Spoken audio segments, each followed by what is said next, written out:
pledge allegiance to the flag of the United States of America and to the republic for which it stands, one nation, under God, indivisible, with liberty and justice for all.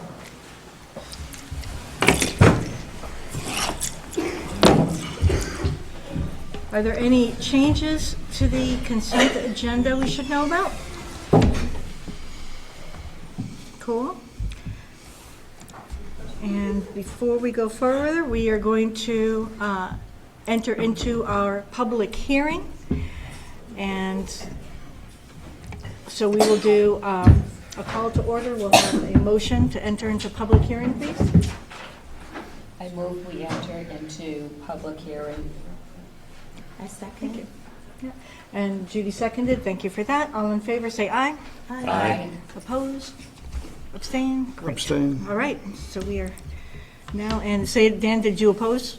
No, I abstained because I wasn't, I just. Oh, come this is all new. So Oh, okay. you are a full board member. You can, yep, we're just going into a Okay, public then I meeting, so agree. we're all good. So 700. All right.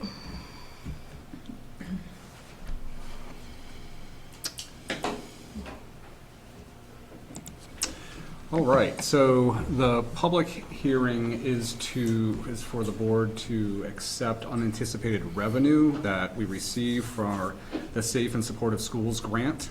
We've talked about this many times. We've talked about the fact that it's $275,000 for the first year.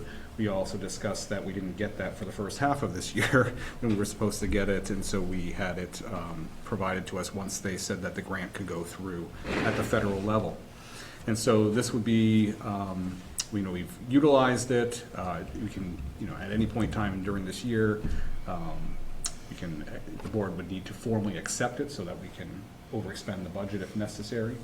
And so this is for $275,000. What we do, and I'll kind of give you a forecast for the next year as well.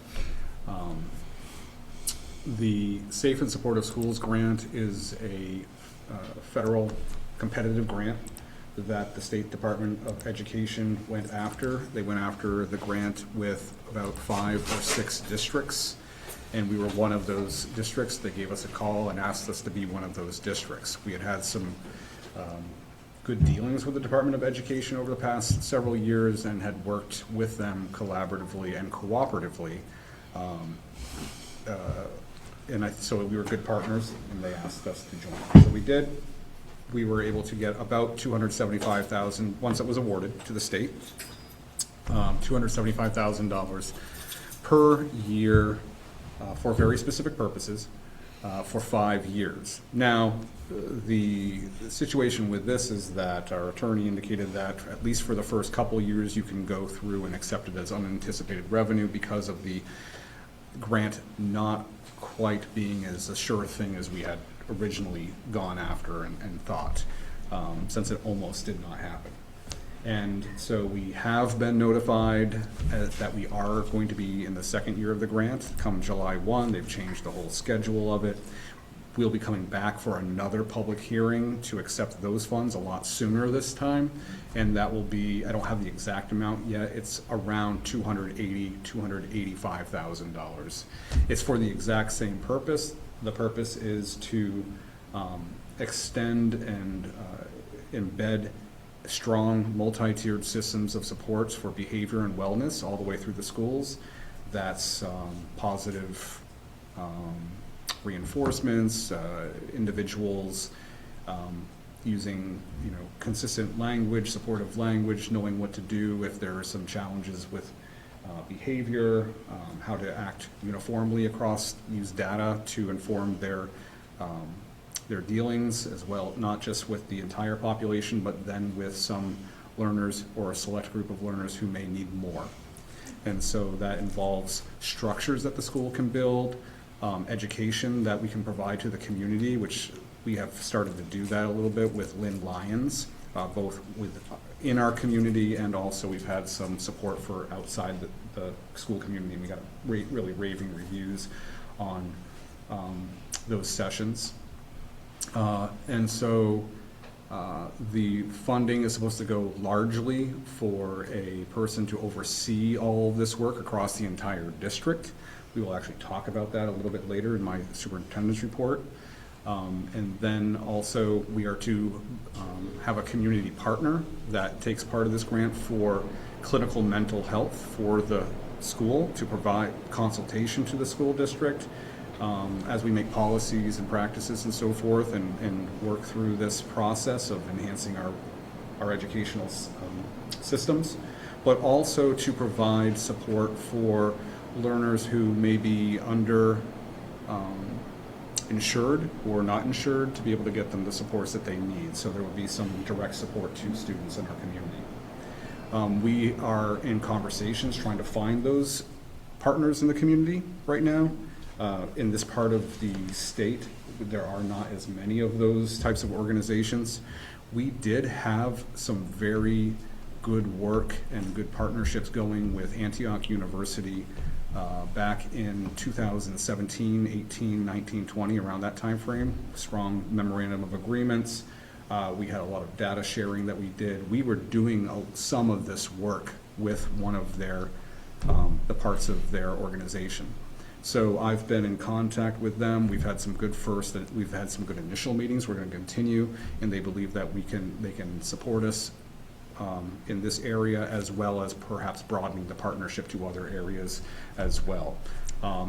We also have an assessment element of this. So $275,000 for this year. I would ask the board to accept that so that we can utilize that for the purposes of what I just discussed. I will make a motion to accept $275,000 in unanticipated funds from the Safe and Supportive Schools grant cohort. Thank you, Christine. I'll second. Natalie seconded. Further discussion? Okay, all in favor, say aye. Aye. Opposed? Abstain? Passes 700. That's the end of this. You will see report outs through the course of next year. You Yeah. have to. And so the understanding is also that come July, we're likely to get another 280,000? Because, yes, So they were originally starting in December and doing it on a year-long $500,000 basis. to do this work now. And so last year, I know we had to wait for the funds. Yeah. But that's just lovely. It is lovely, Yeah. and we'll show you how we're utilizing Good. it mostly in a couple more steps. All right. Cool. Was there another thing on the hearing? There's another, sorry. Oh, what was the other item? I thought there was. $27,000 for the state of New Hampshire to participate in the New Hampshire Farm to School Local Food Incentive Pilot Program. Actually, for the district, it's coming from the state, $27,000. Could I have you talk a little bit about that with the microphone? Yeah, I thought there was a second item. Yep. Let's to accept $27,000, and basically it's to encourage the purchase of food from local New Hampshire farms. So we're allowed up to a certain percentage reimbursement, and Wanda from the Abbey Group is actually the one who sits in, and they, on all the meetings, they sit in and they discuss where we can purchase product from for the food program. Okay. I didn't hear that very well, so could you repeat the motion? Yep. The $27,000 from, again, can you give us the I didn't hear it. organization? Yeah, I didn't hear it very well. It's for the purpose of spending money for the food service for locally. So purchasing $27,000 worth of food from local farms or, Well, it's grant money we're getting from Yeah, the state it of would New be grant Hampshire. money, And it's for the New Hampshire Farm to School Local Food Incentive Pilot Program.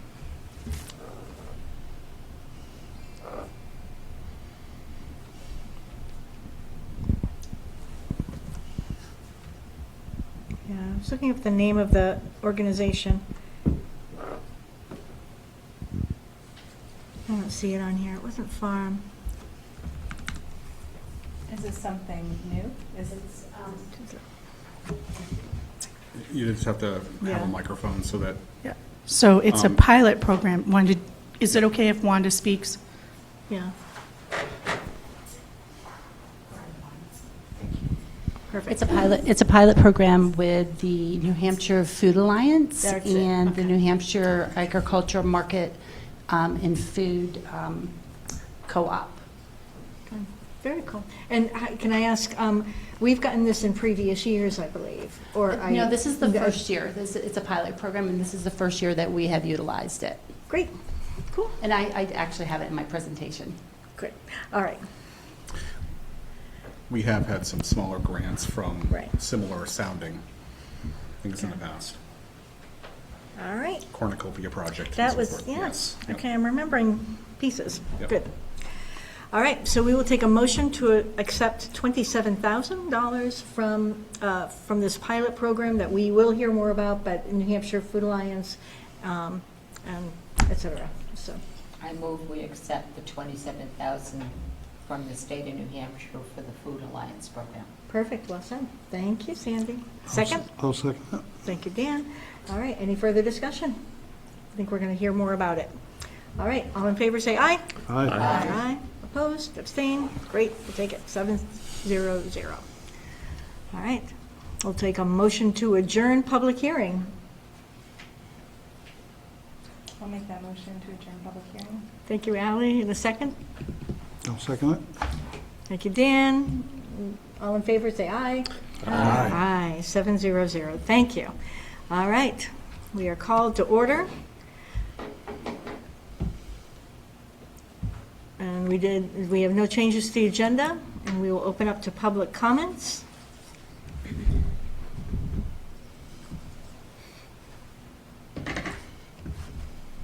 All right.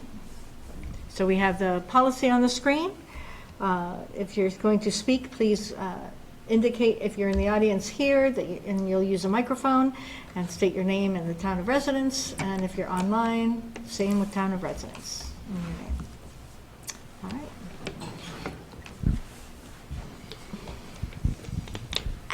Excuse me, Allie Marr from Ringe, and I was just reflecting today. I said it's very warm out today, and I got in my car, and it was very hot after school. But I have to say, it just makes a world of difference when you're in the buildings. I'm sure you can all feel it right now.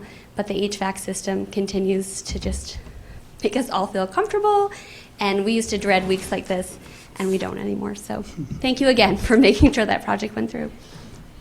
Thank you, Ally. All right. Anyone else in the audience? Anybody online? Okay, moving on. Dante is not with us today for our student representative, so we will move on to our presentation from the Abbey Group and Wanda from the Abbey Group Food Services. So, have the microphone, and the microphone is just for online stuff, so talk nice and loud for us. Good evening, thank you. As you know, my name is Wanda Kirker, and I am the general manager with Whitson's Culinary Group for the Joffrey Ringe School District Nutritional Food Service Program. As you may know, the Abbey Group was acquired by Whitson's in July of last year. We are now part of the Whitson's family of companies.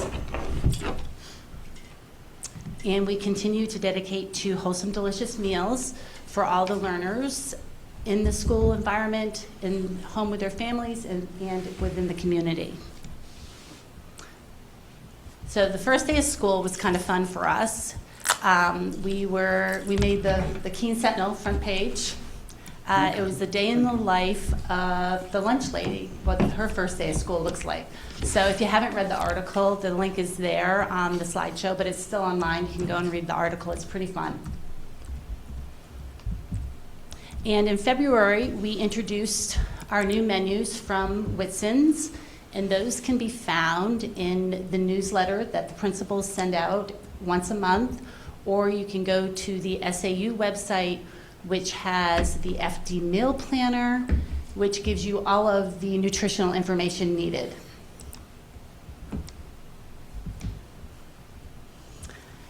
And we did open house this year. It's always a great place to chat with families to find out what they're looking for. We kind of try to direct them to the SAU to see if they want to fill out some forms for free or reduced applications, and just to see what they're looking for in our menus.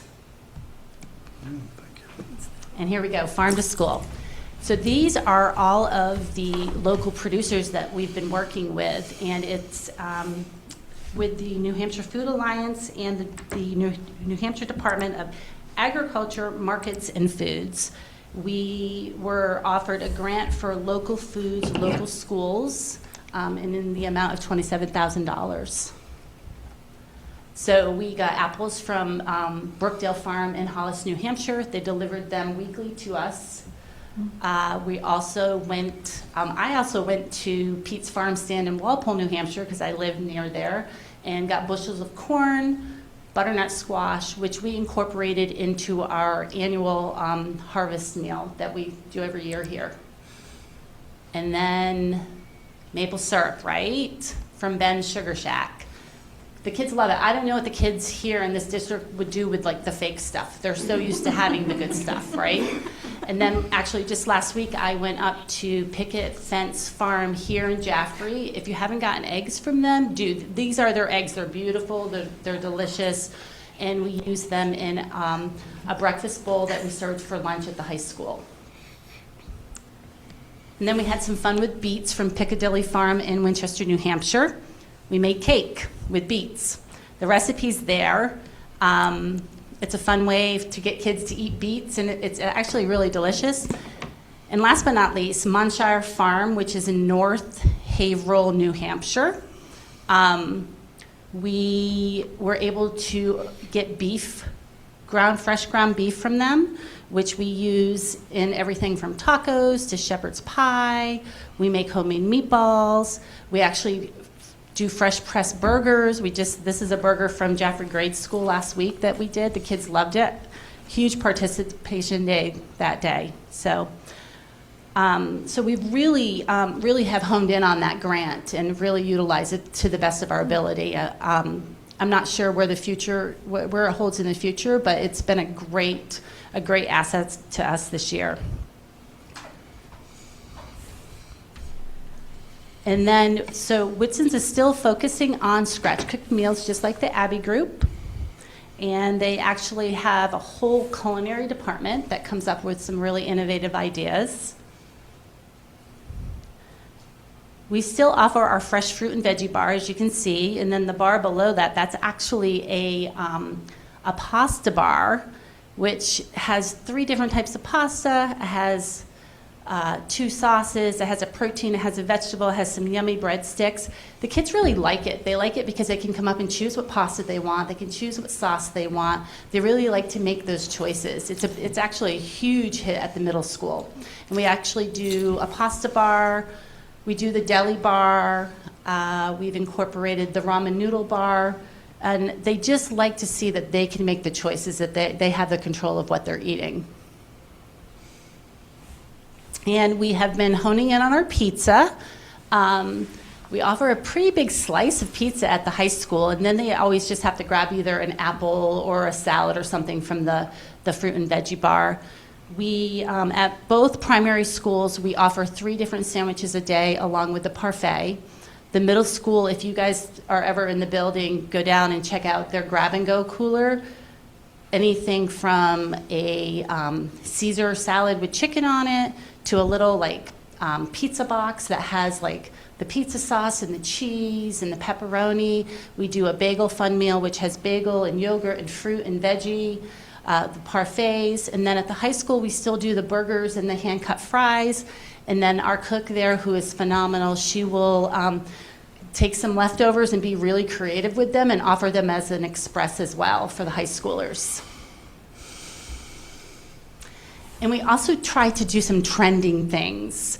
You'll see there on your that taco bowl, those are handmade taco salad bowls that we make in-house. We mold them, we bake them, and we put taco salads in them. Kids love them.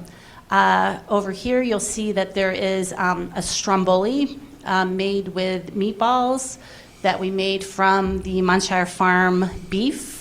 And then we just wrapped it in a whole wheat crust, and the kids actually, they were really excited to have that. Oh, and I was going to mention too, tomorrow, you can see on the sign over there, we have a new trend, Crunch Wrap. I've never had one, but I heard it's a big thing. I'll let you guys know how it goes, but it's a tortilla shell with a crunchy shell, taco fixings all wrapped up. The kids love it, so hopefully it'll be a big hit tomorrow. So we also do some things called pop-up shops, and we were able to be a participant of a pop-up shop here at the high school. We brought a chef in from New York, and he did his honey fire chicken. It was a big hit. He played music and, decorated and really got into it with the kids. It was a fun day. Right there's some of the things that he had done that day at the pop-up shop. It was a really great time. And so Whitson's has amazing capabilities, and now that we have almost a year under our belt under them, I'm finding some really great things that I look forward to doing next year. We're still going to have Harvest of the Month. We're going to try to incorporate more flavors, more cultural cuisine. And then, of course, we do like to do some fresh baked goods as an appreciation for the learners a couple of times a month. And we're also trying to inspire healthy habits, teaching children how to fuel their bodies and their minds with healthy foods. So we have some great programs that we're going to be introducing. And then here's just a little slide of some thank yous at the JGS school that they bring out down to Mr. Ed and Miss Joanne and now Miss Jess. They love all of the cooking that goes on down there. And that's it. Thank you so much. Cool. Thank you for that.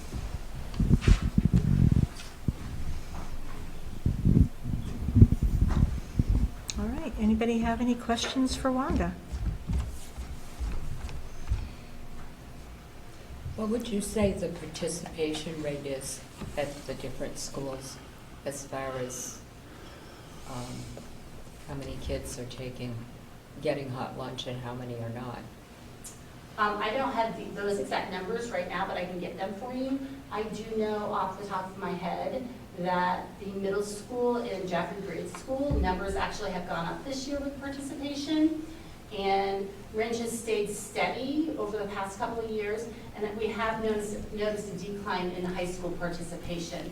And that may be due to enrollment being down. When we started in September, the high school enrollment was 307, and now we're down to 282. And just today, there were 30 learners absent. That's great to hear about the middle school. I know that was a concern last year. And Yeah, it really that's has something that come to everybody life wanted to down learn. there. That's We had a awesome. big fifth grade class that came in into sixth grade, and they were eating with us for a couple of years, so they got the whole thing down on how to go to the salad bar. They're doing a really good job down there. Excellent. I don't know anything that's going on about this, but is there a fee for this? Do the students have to pay? Yes, Or yes, they do. and what is it varied depending on what they have, or? The prices for our meals are listed online, but the two primary schools, a lunch is $3.15, and the high school and the middle school is $4. I'm sorry, $3.50, and the high school is $4.15. Yeah. So Dan, we have in our, on our website, we have a whole section on the food, what's offered and the cost breakdown and how to have the reduced costs and all that. So, Okay. yeah, We'll be talking about that tonight. we'll be talking about it tonight. And Wanda, are you responsible for getting the free and reduced forms? Who gets those? That is the SAU that takes care of the free and reduced forms. I do try to encourage families when they come to open house. I try to direct them to the path of the SAU. I believe Andrea Thane is the one that takes the forms. All right, we good? Cool, thank you so much for bringing that. That's Thank really you. exciting. Thank Very you so exciting to much. hear.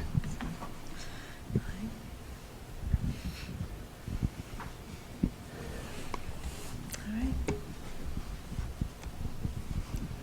All right, so Dante is not here for the student representative report tonight, but I do have a short typical superintendent report, and I'll go right into the other one. So,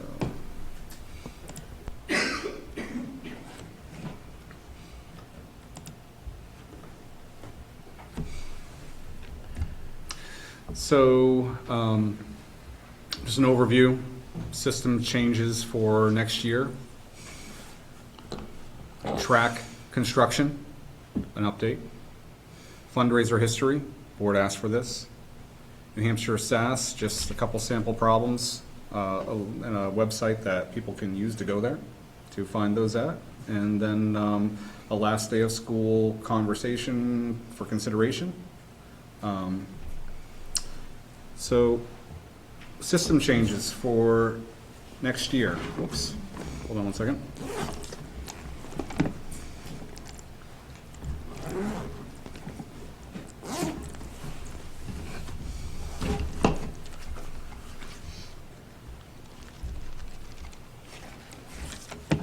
Make sure I have that right here.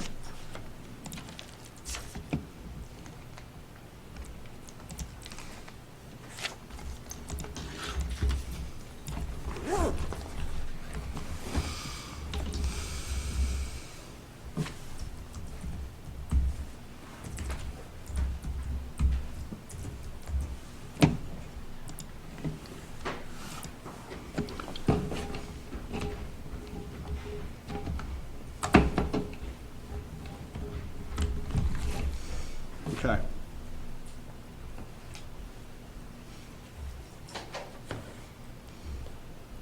So system changes for next year. We've been through several reiterations, different ideas of how we could move forward after we've had this budgetary challenge that we've had this past spring into next year, setting things up. Knowing that we have been, understaffed in certain areas, some positions or job duties have been spread out to a variety of individuals, and knowing that we want to continue to our improvement in the areas of curriculum instruction, assessment, in the areas of working together as an entire district, making sure that the good work that has done from a curriculum standpoint, holistically from the middle high school, is able to continue to happen and progress at the elementary school, and that there would be the support needed at the elementary school in particular to be able to not only continue the English language arts improvement with wit and wisdom, but also, as planned, to continue on with our math work going forward. So, the school board, some of this you've seen before. Matter of fact, everyone who's followed the process of the school budget this year would have seen some conversation around something similar to what is on the right-hand side. So we were originally looking for an assistant superintendent. We were originally looking to develop systems for multi-tiered systems of support with academics and with behavior. So MTSS, A and B. We'll just call it MTSS.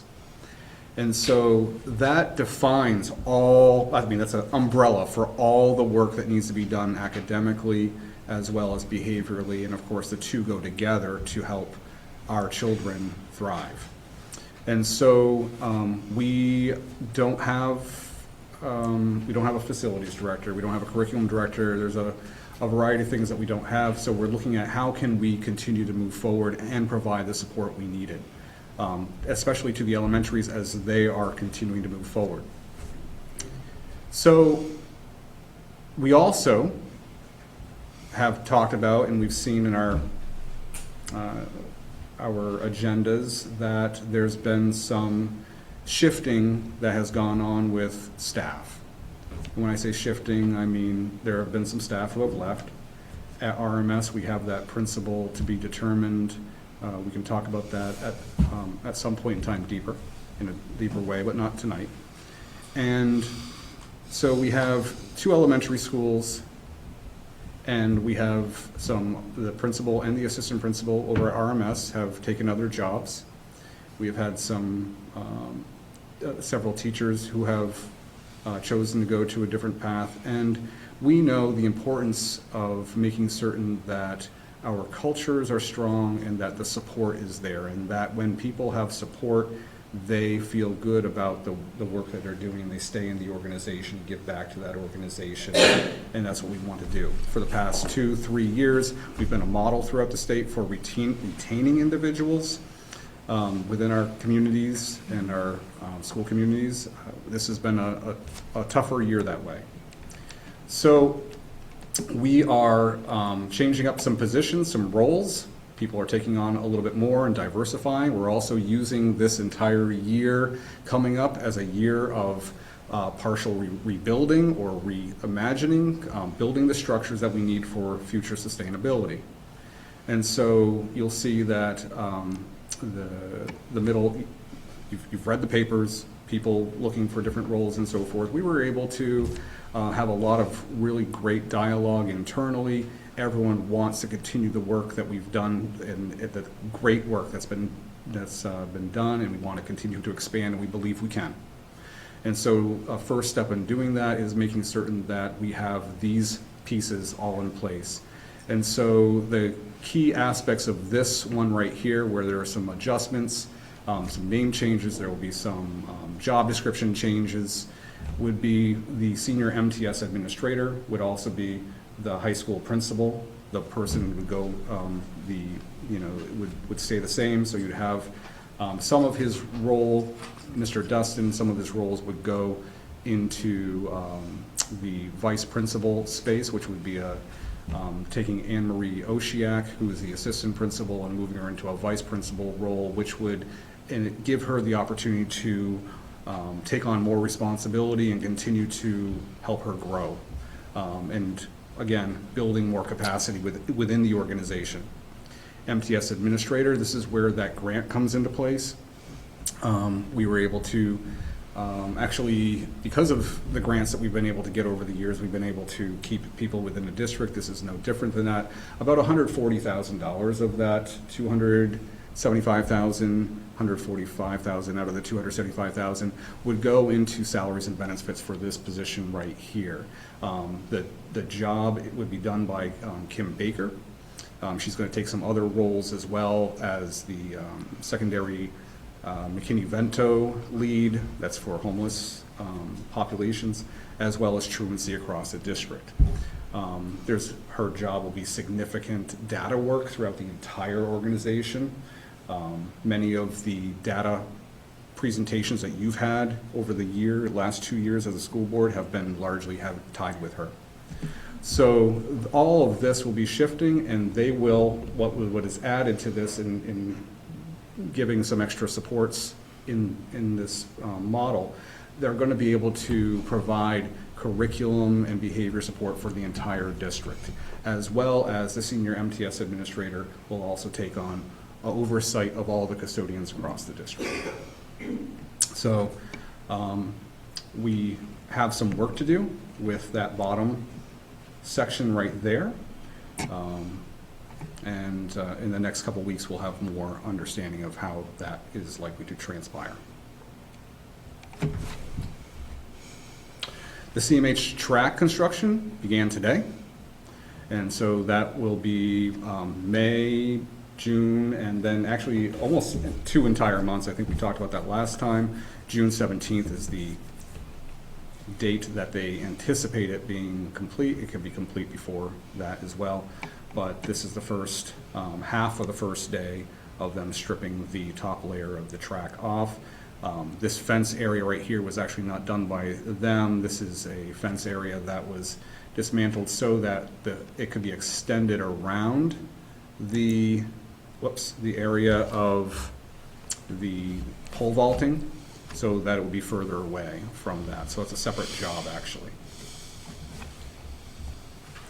These are some fundraisers that have gone on this year, and track and field and cross country, field hockey, Interact. So mostly clubs and athletics, and you can see that what the types of fundraisers were, how much they expected to get. Some came in a little bit higher, some came in a little bit lower, but they, by and large, they kind of know what they're going to receive.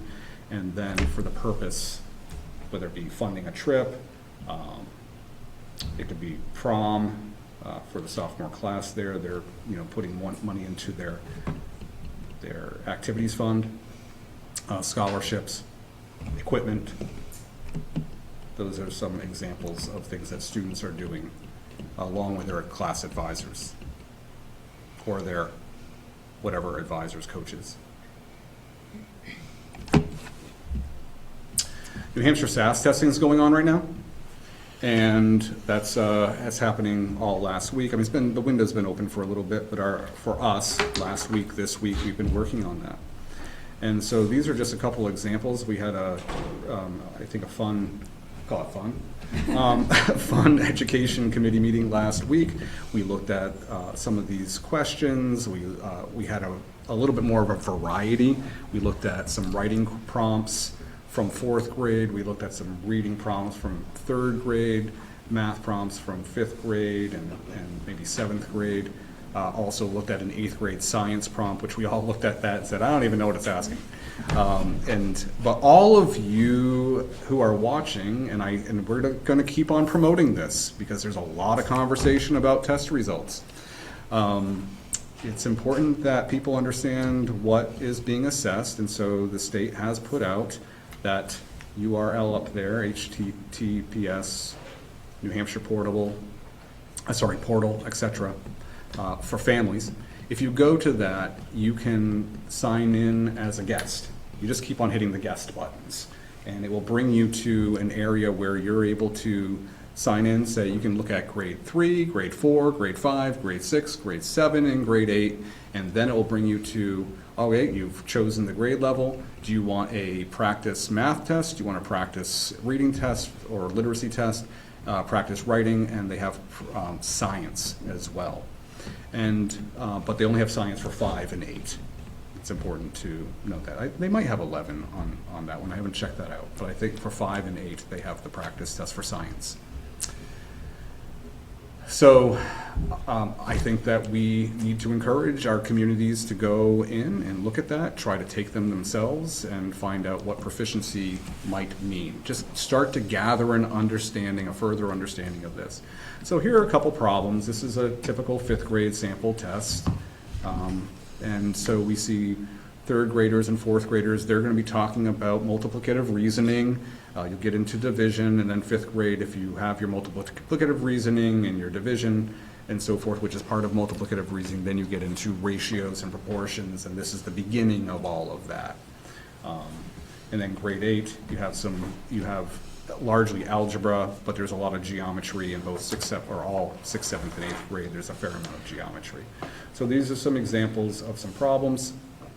We're not going to go and do them tonight. We did one at the Ed Committee, a 5th grade math geometry problem that dealt with area and fraction use as well. And so the point with that one, this one's a little more straightforward, but that one was doing something called synthesizing. So if we look at that level 4, this is Webb's depth of knowledge. I think Webb, actually, I may have misspelled that. I might need to have 2 B's. Regardless, you can Google this. This is one of the taxonomy charts. We don't use this one. In our work, we've used someone called Marzano's depth of knowledge work. Complex reasoning is what we call it. And so, but this is an easier one to understand. So you have this level 1 depth of knowledge. That's like, all right, you're memorizing stuff, you're recalling, you're listing, you're maybe drawing, defining, like knowing your multiplication tables, things like that. That's level 1. Level 2, you're doing something with that. You might be doing an algorithm. You might be doing an algorithm. Maybe there's some abstract there. You might be graphing, constructing something, but you're using some information to do something. Level 3, you look at, okay, now we're going to start into the problem-solving arena. We're looking at the problem. The word investigate, another good word that we would use if we saw Marzano's work, would be inductive reasoning. So we're going into inductive and deductive reasoning. And so a lot of the problems in New Hampshire SAS, which is different than what they used to be when we started to first do state assessments. In kneecap, a lot of the problems were in that level 2 category. Some in the level 1, and they dabble into the level 3 and level 4. The New Hampshire SAS now, it's a much higher standard. They are dabbling largely in that level 3 and level 4. And if you read, like, for instance, we all looked at a 4th grade writing prompt and what it expected, and then the reading that had to go along with that. You know, we commented that it looked like a 7th grade text. And it really does compared to what we used to do. And so the expectations are higher, and we have made some improvements, and we're going to continue to do this, but our focus is on making sure that our kids are having a much stronger adherence to an understanding of depth of thinking and how to analyze, how to synthesizing, bringing various parts of the curriculum together to solve a problem, not just going straight forward from A to B, but going from A and then some other Z point over here and trying to get, you know, to another direction. You have to put a lot of things together. So it's challenging. And I think if you look at those, spend some time looking at those areas, those problems, you'll find that some aren't too bad, but they're challenging. And then this one's one we had already kind of gone through and set the end of the year calendar. And in having conversations with the principals of the school and what they're trying to do to set up for that full day at the end of the school year, I said, well, why don't I bring the conversation to the school board and see what they think. We traditionally have a half day on the last day of school. The reasons for that is because it's a day that kind of gives that amount of time to plan a good transition to the summertime. There's closure that happens for both children and for adults, but also giving the adults time to compress, finish up their time with their colleagues, some of whom who are retiring or leaving, and then, you know, the next day, of course, they have the time where they're cleaning everything out. But there's some time to celebrate a little bit for everyone involved, and didn't know what we thought as a board, whether we would consider changing that last day from a full day to a half day. Is this the end of the presentation? Okay.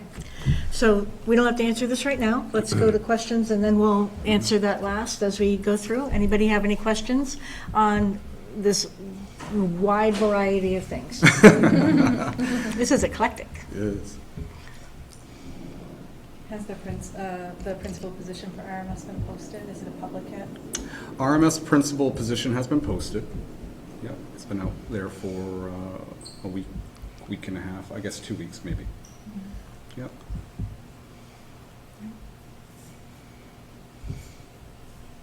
Right now, I'll tell you where we're at right now is I'm looking at what is coming in. I do have a fair number of families who are interested in being part of a process to weigh in. Before getting back to them and assigning who's going to be on what type of committee, I want to see what we have first rather than putting together a lot of structure if we're not going to have the right candidacy pool. So this slide and these changes that we're talking about, the way that I understand it is, first of all, from facilities, we've seen the real struggles of having for a team of directors, basically, a team of people leading the facilities committee. It's been difficult, although I understand things are running well. It's been a real challenge to figure out, let me say it this way, it's put a lot of tasks and skills onto administrators' plates, and people have been at the point of burnout. The custodian supervision in particular. Yeah. As that's ongoing all the time. Yep. So it never ceases. Yep. And so this switch to the senior MTSS, put two S's in there, administrator position, that would help with that, because that person who will also be the principal, will now be taking on the curriculum work and the facilities work. Curriculum oversight. Yeah. Yeah, curriculum And support. Yep. So, once again, we're asking our administrators to take on another heavy load, but we're hoping that the support system is designed to be there. Yeah. And it's stepping us into this is the precise idea that we presented earlier. What is lacking in this area is if we had that assistant superintendent position, one, that person wouldn't be, the principal of a school at that point in time, but they would have been overseeing all of the learning structure, so that would have been all of facilities as well as curriculum. So there's no major oversight of the maintenance and the grounds and so forth. That still will fall within the SAU at this time.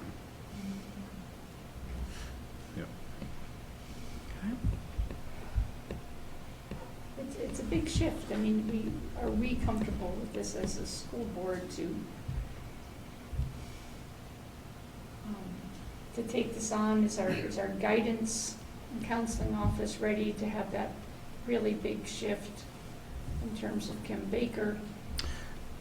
They are all on board, ready to roll. Excited.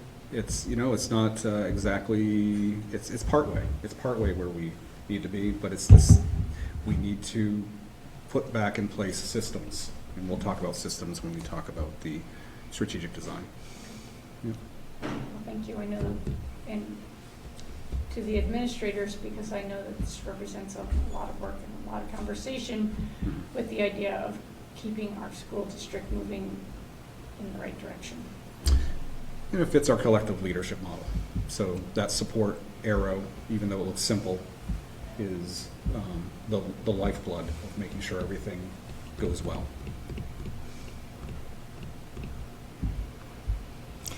So, hang on. Mm-hmm. So, in great appreciation of Christine's caution, especially, honestly, especially with the facilities piece, that's something we, as a board, know very clearly now that we actually have to have a single person who is really dedicated to monitoring the custodian roles and actions and our facilities work. So that's a big thing. And I love that we're providing this succession for our staff to be able to move into more responsibilities that are exciting and challenging. Perfect. Because we've seen that when we cut so many staff, as we've had to do, because we've seen that the stresses that puts on people can sometimes come unprepared, like unknown. We don't know all the stressors that this is going to cause. It will cause stressors. We don't know all of them. So it's not that I want to be careful how I say this. I would like to have you come back to the board in October. Once September's done, in October, look at this again and give us an honest, how is this working? Is this still sustainable? And I don't think we should wait until next year to ask that question. I think that we want to make sure that we're not strip mining anybody and that we're giving our staff the best opportunities. If they need something more, then we want to have that answer. So it's not that I'm looking at this like a trial. That's not it. I more want to make sure that we're monitoring those stressors that are going to happen, and seeing what needs to happen to sustain this. And okay. Does that Yeah, make I think sense? October, I think we need, obviously, we'll have to continue having conversations during budget season, and I think Right. January as well. Look, right at the halfway mark, Yeah. where are we at? So to Okay. continue to monitor. And we don't have the whole picture worked out for next year, because there are other moving parts. We also are looking at SAU shifts a little bit to enhance things for the future, to make things sustainable. And of course, we have the a big opening in RMS with no administration at this point in time. My question would be, I know you're replacing it with a leader. What are they replacing that from? What did we have? Because I wasn't familiar with what you The had. principal here at CMHS with assistant principals, principal at RMS and a principal at JGS. So now the principal here is going to move into the senior administrator role. And one of the vice principals will, or one of the assistant principals will move to a vice principal. So the duties will be divvied up a little bit differently to help cover some of the things that we're missing. Is that- All these positions are a little bit different, have different, they have more responsibility, some have, but they're different responsibilities, some of them. And there's, to support that, there's the addition of a part-time assistant principal to pick up some of the slack for what the vice principal will no longer be able to do, because she'll be doing some of the principal, what used to be the principal's work, and he'll be doing some other things. And then we will also be using this time to get another administrative assistant and to train that person, because we do know that we have a shorter time frame on some of our personnel. So we're trying to make the succession work, Right. and we're trying to build from within. We know that a lot of places are having a difficult time finding support at a variety of levels, administration and central office in particular. And so continuing to build from within, especially with what I show you at the strategic design, is going to make sense. Now, the Ringe Middle, the Ringe School principal, how long was the principal with us? I'd have to look back in there, but as a Ringe Memorial School principal, she was there for 4 years. Before, this was, as the principal? Assistant, I'm sorry, were you asking? Oh, no, I mean, the principal 4 years, and the assistant principal was 2 years prior to that. She was the assistant principal of both elementary schools. And leaving to go elsewhere, or? She chose to take a role in another district nearby, Okay. as did the assistant principal of the school. I heard very good reports of her. She is great. Going to be a hard replacement. She's great. Okay, could we go to the testing slide, please? Ooh, do you have answers for the questions? She wrote it down, I saw it all. Oh, and go back to that one again. I noticed no dates specifically on the Krispy Kreme selling donut one. Eventually, we need to pay attention to these things. And there's no fundraisers formally that I'm seeing here at the elementary level. I'm looking at the This is middle high secondary, school. yep. At the elementary level, is that because it's more of a parent group run Parent group does a fundraising? lot of fundraising. I do know that we talked about the Ringe Memorial School Student Council raised funds for all of their, during this, I think the summertime, or maybe it was the early fall. I'd have to look back at the dates, but they raised money for all their field trips Yeah, over there, in the thousands of dollars to do that. Yeah. Yeah. okay. And of course, they were just, I think, later on, the recipient of another Yeah. fairly good-sized amount. All right. Did you want to talk about the fundraising, or? No, does each school have a PTO group, or is that just the grade Good schools? question. The, I think we have somebody who can answer that. yeah, all schools have, I think, a group. The one here, I think, is smaller. I'm not entirely sure, because I have not been to that. But the 2 elementary schools have groups. I think the Ringe, was it Ringe? Jaffrey's had one for a while. Ringe, I think, just started up again. Is that correct? Yep, an official group. Yeah. All right, testing, please. So my question is, how many students can you tell us, or do you know, how many families have opted out? I don't have that information with me, but I do not believe it's a large number.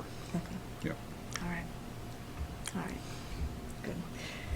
And just the reason I ask that for the public is because the state numbers include the opt-outs. So even though it's a 0, they include that 0, which always brings our numbers down. And we are a state that allows opt-outs.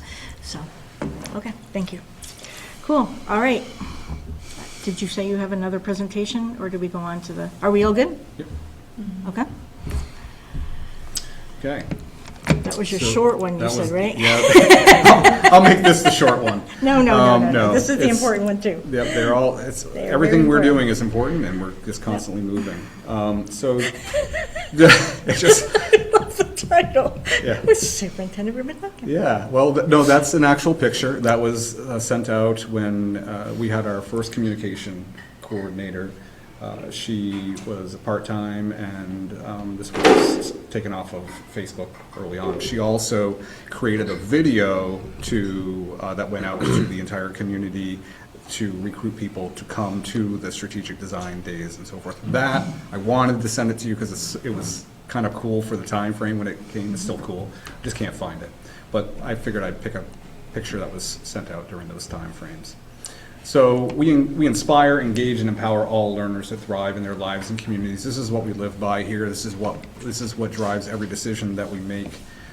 Is this right here? This mission of our school that we have adopted since 2017, really 2017, 2018. This right here, this was just starts off. If you were to look on our website and to see the strategic design document, it's fairly long. There's a lot of words involved, and there's just a letter at the very beginning that I wrote, just saying, hey, this is a guide that is going to guide our work going forward, and that community partnership is going to be key in being successful. This is just a picture of me, I think in 2023, 24, maybe 24 fall. I was doing a presentation in DC at Google about AI. Guiding principles is what we're going to go from in this presentation, from kind of the foundation to the visioning of it.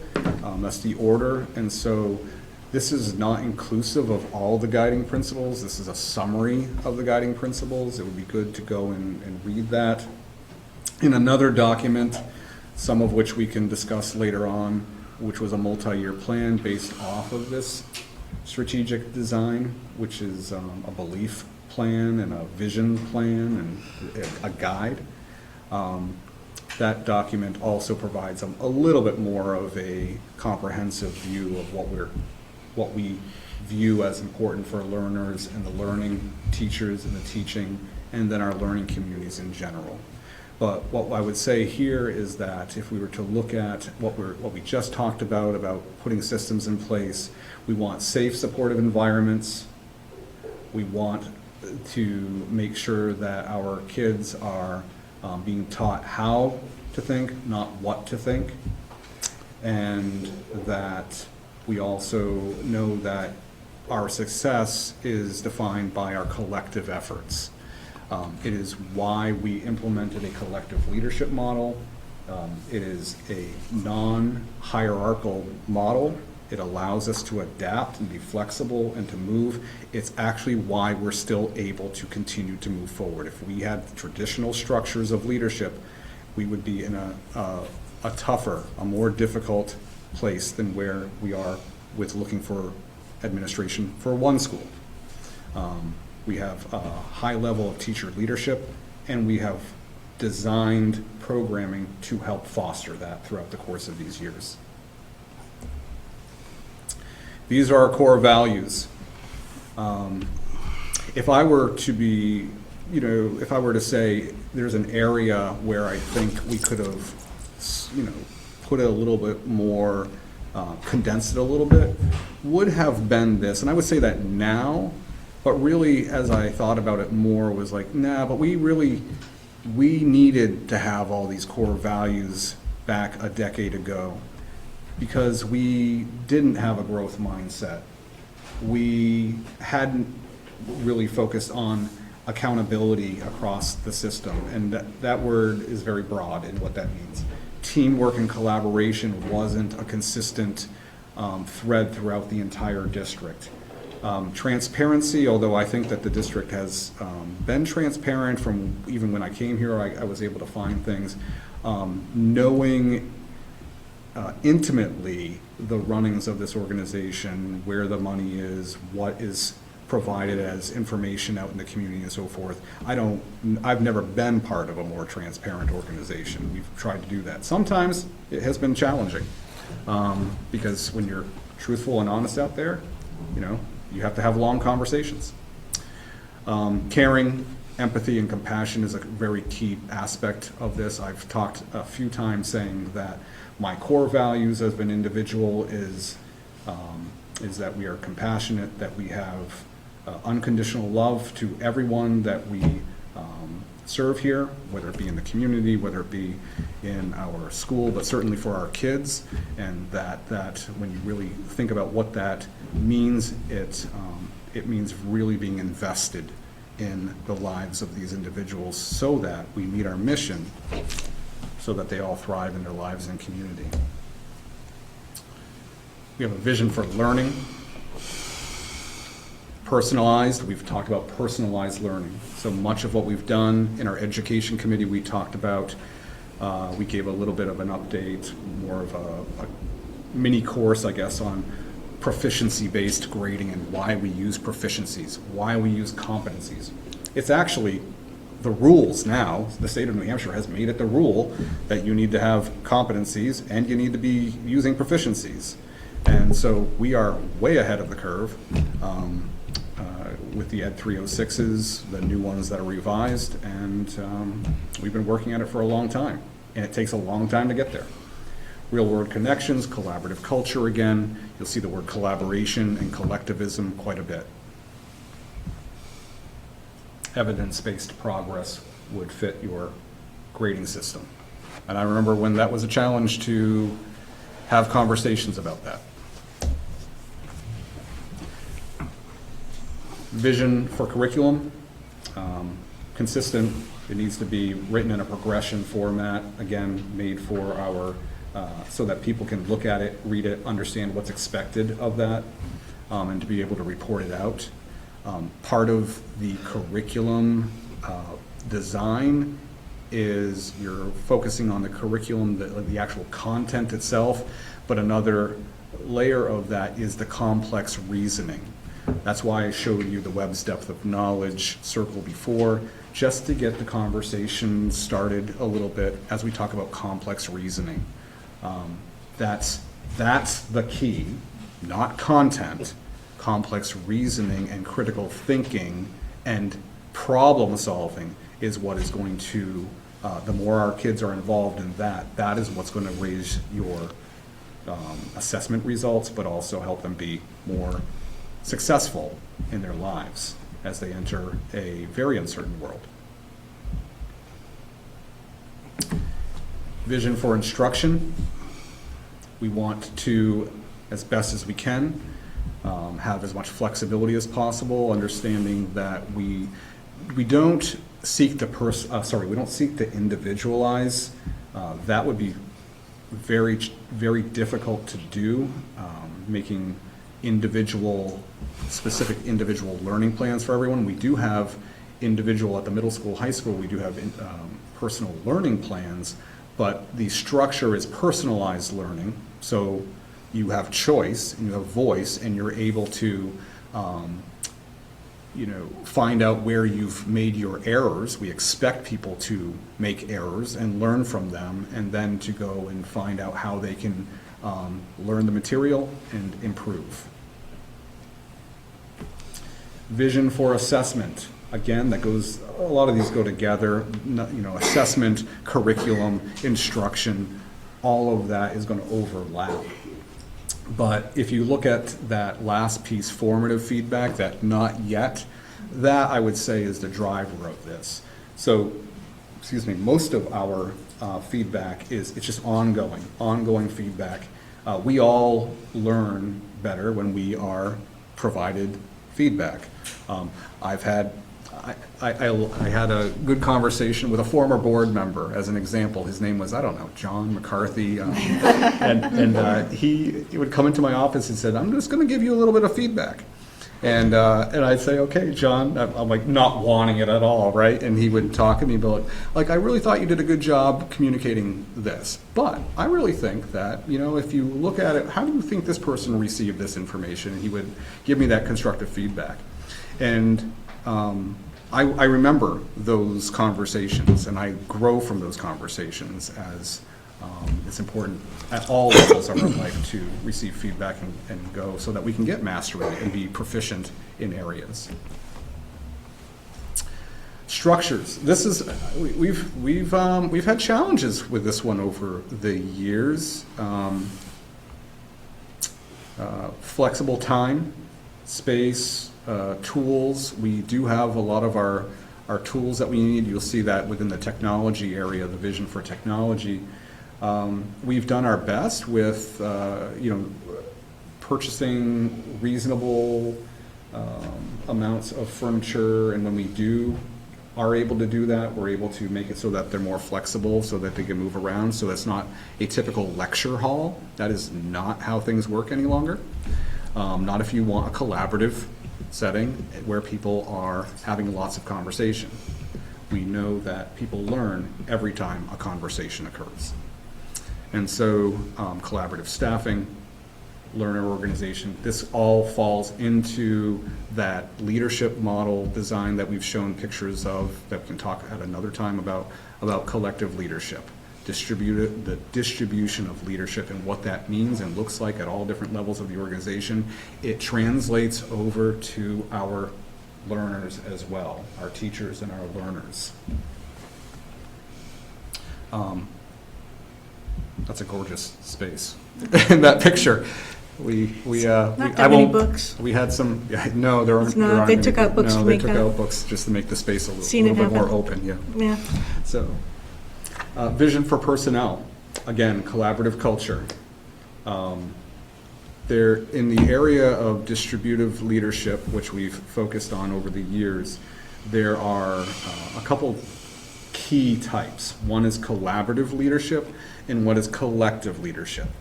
Collective leadership requires collaboration, but is much stronger. So collaborative leadership means you're all leading together. You're all in a group. This right here, what we're doing right now, this is collaborative leadership.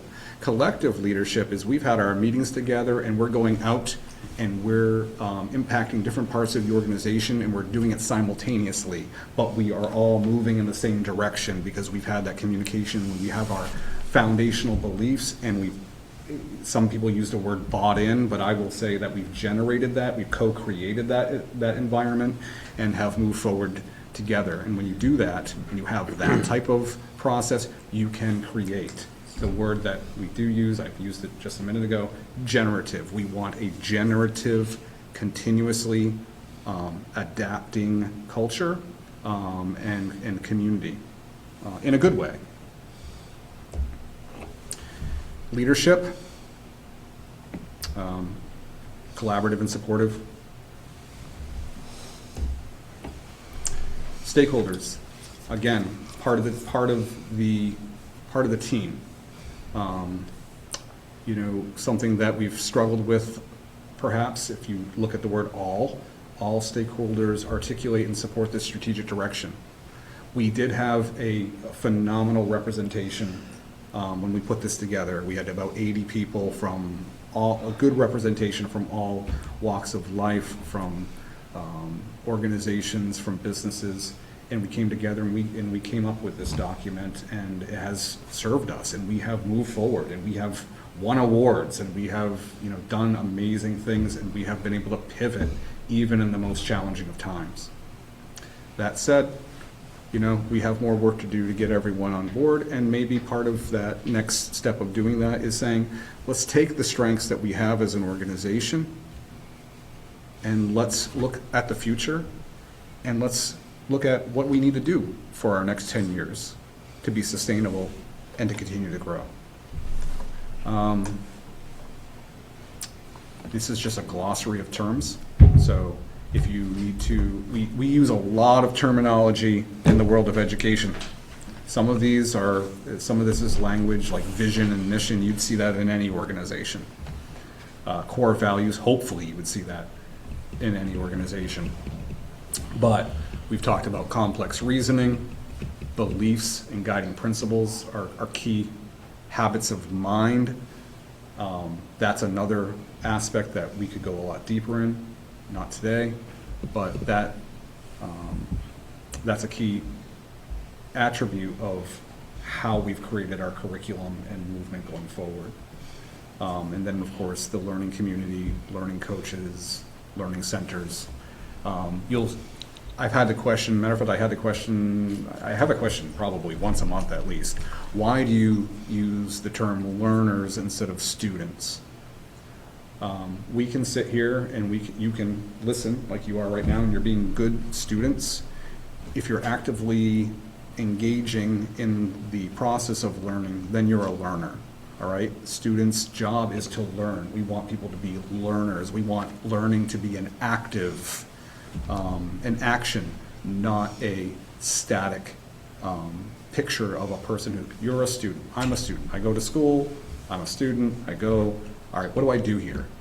No, the learners says this is what our job is, and we're all learners. And hopefully, because we have talked about the fact that we want lifelong learning, we are all remaining learners for life and not students. This is some supporting literature. This was a book, there are a couple books, one for elementary, one for secondary, but these books were purchased. We gave them out to most people who are here have this book, and this was a starting point for us to imagine in 2016, 2017, what future of education would be. And so we actually, the person who led our efforts, that led the 3 days that we had, was the co-author of this book, was Beatrice McGarvey. So she came and led this effort with us and was the consultant that we used for this time frame. I had to spend some time with her in advance so she could interview me in particular, to decide whether she even wanted to come to our school. And so after having some good dialogue for a while, she said, yep, I think that you guys mean business. And so it's good. And that's a summary of the strategic design process and what's in that document. All right, so one of the reasons that we asked Ruben to present this and remind us of kind of the history of what the direction that we've been in is that it's been 10 years and it's time for us to renew and take a look at the direction we're going in. A lot has happened to carry us through, not just COVID, but COVID was a big one. And we're facing new battles now with funding that are happening all over the country. We're facing battles of enrollment. So it is time for us to see the direction that we want to be going in. And this will take a lot of input from different people. You can see the job that it took 10 years ago, and it is time for us to begin this again.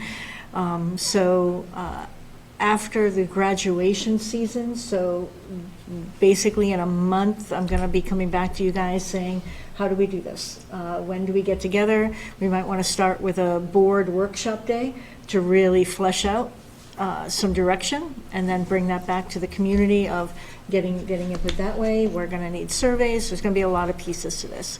Currently, we do not have, 1/3 of our schools is looking for a new leader.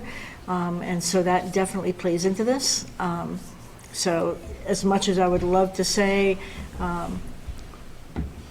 let's hire somebody who's completely in line with this, we need to look at the person that we want with this, especially as we're moving, if the board approves moving the administration like we talked about earlier in that presentation, then that's, that plays a role with the Ringe School too. Like, this is all part and parcel. This has served us very well.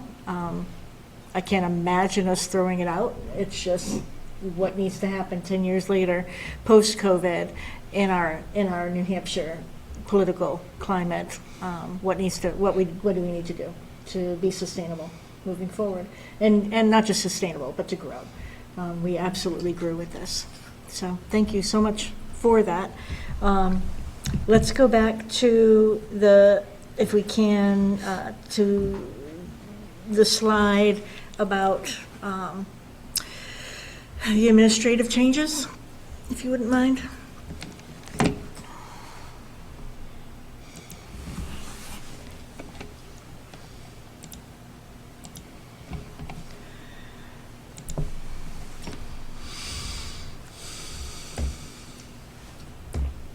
Okay. So I would like us not to just quietly assume this. I would like the board to speak out on this and say yay or nay. So I'm going to, this is something that right now the people who are in place are eager to start, but they deserve to have a board supporting them in this. And so I would like to have a motion to approve the role adaptations as listed. Tell me again, or tell us again, the new roles that this will, and again, so much of that is grant funded. So I'm seeing an administrative assistant, and I think you had said that that's going to be a new position? Am I mistaken in that? That's Kim Baker. Just want to make sure. Yeah, so I'll go through all this. So you have individuals from within our organization who have very strong skill sets, who know the system and really are quite strong if they were to go anywhere. We're very fortunate. We have need of systematizing everything we're doing. Much of the structures that exist in the middle high school need to continue to move into the elementary schools. The elementary school teachers are doing a great job with curriculum implementation right now, especially in the area of reading and writing, but we have more to do. So in order to make sure that we have consistency, to make sure that we are continuing to go forward, to make sure we have systems of supports for curriculum instruction and assessment, so that we're continuing growing and that we have good data to provide to the community ongoing. The senior MTSS administrator and principal of the school, that's what that would be. So that person will release some of that person's duties. They'll be responsible for the running of the school system, the school here, but will provide a lot of support, but also give a lot of those responsibilities to the vice principal. Now, she, in order to do that, is going to need to have some extra support in the areas of discipline or something of that, those areas that are typical assistant principals. We didn't feel like putting a full-time person in the mix right now was good. We were looking for a part-time, just school year long individual, but someone who has the educational background to be able to support the work that we're doing. The MTSS administrator would be focusing largely on MTSSB. Kim Baker is the current director or administrator of school guidance here at the middle high school. She has also started some of this work already. She is the reason why we know we can move in this direction, because she has taken on in this first year of the grant some extra responsibilities having to do with the MTSSB work. She has also worked this is the first time ever this past year, with elementary school counselors, individuals who have traditionally been left on their own, and now she's giving them a lot more support. So that is going to continue on, take on some more responsibilities in the area of truancy, which we could have a truant officer, could be an entire position. But we do have systems that are collaborative, and so we feel strong that we can do this. She would need support for 504 coordination, which we were originally going to get rid of that because she was going to take more on, more of that on. There's no way she could do that, but we are going to extend 504 support throughout the entire district with the person that we have. We already have the individual. This is not an extra position. It is not a more costly position. It's just going to change the roles of that individual and help support the district MTSSB work. And then, so that's, and the administrative assistant, because we are putting all that extra district curriculum work and the supervision, which also goes along with the ordering and everything of supplies for the custodians across the district, which that was a Heavy need. that was a heavy need. And David has built a lot of procedures and practices and has been very clear and has done a good job in the largest area of the district overseeing that. So overseeing that in a couple other areas with smaller groups of people, we believe is something that he believes he's willing to do and will do successfully. Consistency, of course, is the importance. And all of these roles are within our current budget for 26-27 and include some of the Safe Schools grant. Yes, yep. Just want to make sure everybody hears that we're not asking for more money to do this. No, Yeah, this This ain't is here. necessarily adding more. Some people might look at this and be like, oh, we're adding, so we're just Exactly. reshifting things around to fill the positions that got left empty. We're shifting funds around. We also indicated, because we had an emergency meeting with the board earlier, Dan, you wouldn't have been on the board at the point period of time. This is not the first time that they've seen this concept. We are holding off for a year with the addition of a business, like a full-time business teacher. We are going to implement the base parts of that job with existing staff in really kind of the most basic way that we can do that, but also understanding that we might be able to, in the following year possibly, and we'll have to have conversations about it, and I'm sure David would be a significant contributor to the conversation, would be putting CTE back into this school system in the area of potentially cosmetology. We do have a space that we think we could retrofit, kind of make that into that space. It's an easier one to do. We've done the legwork for it when we went to do the bigger project. We actually, as a community, said, well, we'll take that one out, and we didn't go forward with it, but we still have all the work that we've done. So we know what is needed. And if we were successful in bringing that in, we can then reimagine what we could do with our business model, actually make a business and have that be part of the school community. Secondly, if we were to be successful in doing that, we've started the conversations already, we could, in theory, maybe bring back a construction trades here at some point in time. I know that they're having a tough time. Messina put it on a warrant. Can't find the teacher for it. We lost our teacher. We know how that went. Getting that back, if we were successful, we could do that later on down the road. Remember, any CTE programming that we have is a revenue generator for the school. So these are highly, especially cosmetology, highly sought after, desired programs from students. So that's a possibility.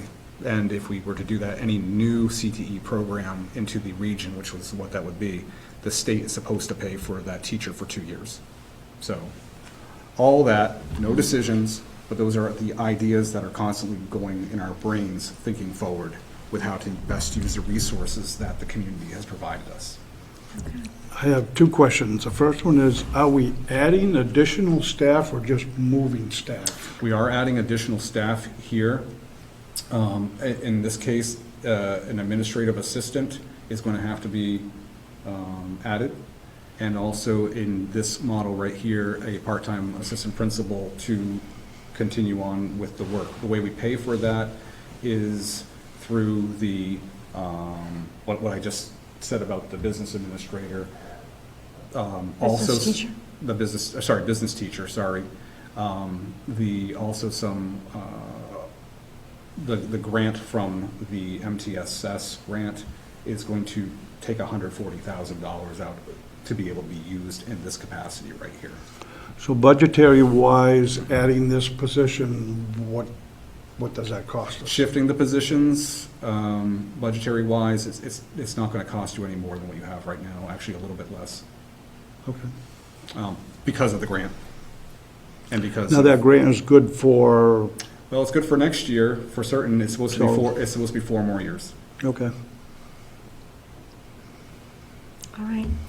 All right, so I will take, let's take a motion to approve the model of restructuring brought forth in this presentation. I'll make that motion. Thank you, Ally. Is there a second? I'll second that. Thank you, Sandy. Any further discussion? All right, all in favor, say aye. Aye. Opposed? Abstain? Passes 700. Thank you for putting all this together, and thank you to the staff for their flexibility and encouragement in this challenging time. Yeah, no, and definitely, and the willingness. It's Because huge. this is, It's huge. this is some big thinking. It's And huge. we're finalizing the job descriptions right now, which are adjusting. Yep. Amazing. All right, so we're moving on to the consent agenda. In the consent agenda, we have manifests, we have payroll, donations, and 2 donations for Century Restaurants, which is Jersey Mike's? That's the name? Jersey Mike's. Jersey Mike's, and to the Ringe student account, and Reed Kilroy, CMHS donation for Canterbury Music Field Trip, which is awesome. We have 4 more resignations, an internal transfer, and acknowledgement of the stipend list, and the board meeting calendar. So what I would like somebody to please remove from this the board meeting calendar, so we can do that separately and take a look at that. Is anything else, everything else is good? Are we doing summer school? Yes. What is the summer perk project that all the stipends are for? Yeah, that's my question too. Sure. So in the JREA contract, there is a couple clauses and a full page in the appendices on teacher projects that can happen during the summertime. A total of about $12,000 within that. We do some summer curriculum work anyway, often to create things. There's a process that the teachers have to apply. They have to apply. It's at the perk is specifically at a rate that is, the hourly rate is figured out by looking at the bachelor's step 1 rate of that year. So once July 1 hits, summer, that's the 2026-27 school year. And so whatever that bachelor step 1, which is, I believe, $51,050, something within $100, that's what it is, you divide that out, you get the hourly rate. That's what each person, so it's equal across whoever does the work. They have to apply, a committee says yes or no, but it's also in recent years, I would say the last 5 years in particular, it has had to strictly align with the work the school district has gone forward. It's not something that someone says, hey, I'd like to do this project and I'm just gonna do it, so, I don't know, for fun. I don't know if that ever happened, but it's, that's not what it is. And then it looks like we have 4 teachers that are doing the summer school. We correct? have a couple different things, which I'm looking at this, is this a stipend list? So we have teachers here at the middle high school that are doing summer school for the purpose of credit recovery. If you recall, when David provided the presentation on the Ed 306s, that moving people along without showing proficiency within their area is not permitted anymore. And so the importance of having credit recovery in the areas of at least mathematics and literacy is key. So we do have, we took it out of the budget last year. We are putting it in for this cycle here because we know we need to have it at the elementary levels, however, because we will also have individuals who are doing summers, we'll call it extended school year, it would be ESY. That is solely for individuals who qualify for that through the special education process. And we used to have something called PEP Camp. It's been called a couple different things. That was for any student, any learner at elementary school. That was removed last year when we had the cuts, and that's remained out of the summer, just because you have the people capacity to be able to do that sort of thing. It cuts down on transportation too, not to have it. We did find that we did not have necessarily data that suggested that it was helping us move forward. It certainly doesn't hurt to have programming and to involve students during the summertime. But there are other. Do you have a total on the stipend list? The total price tag? I don't have a total price tag on this. It's not added Yeah. up, no. But if you took that and put it into a spreadsheet, you could. You I got could. it. Yeah. I got it. All right, let's open up the, I won't do it. Let's open up the board calendar.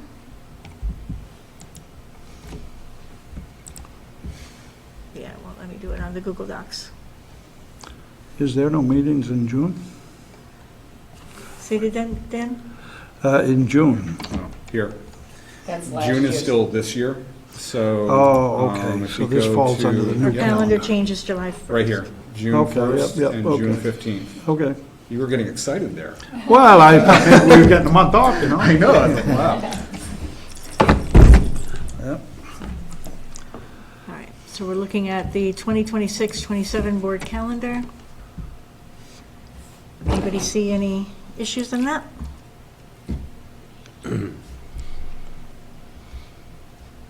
That 6:30 might be changed, right? Which one? Where The start time. start time Yep. It still says might be 6:30. adjusted, but we get to Right still there. address that. We haven't decided yet, yeah?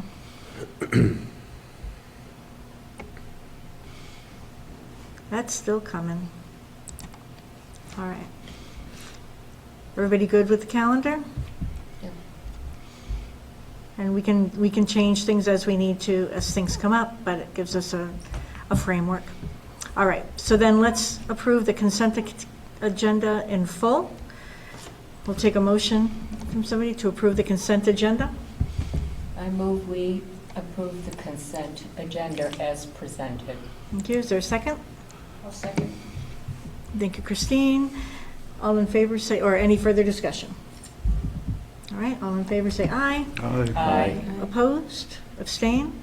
Passes 700. And thank you again to Jersey Mike's for that incredible donation, that wonderful weekend that you gave all the funds to RMS, and to the Gilroy family for the music field trip. That's awesome.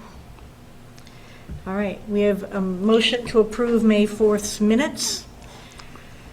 Take a look and see if you were here. Abstain if you weren't, if you want.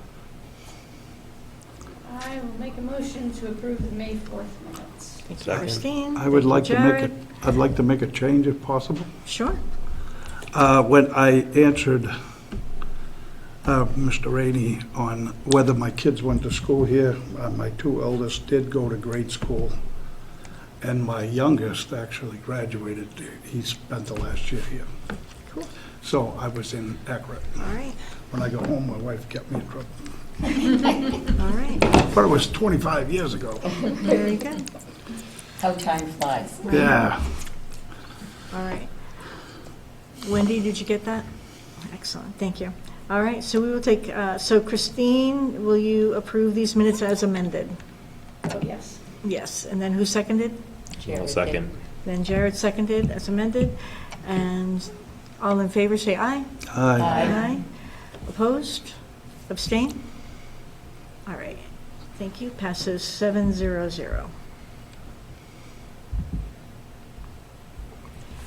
All right, next we have the Food Service Management Company contract renewal.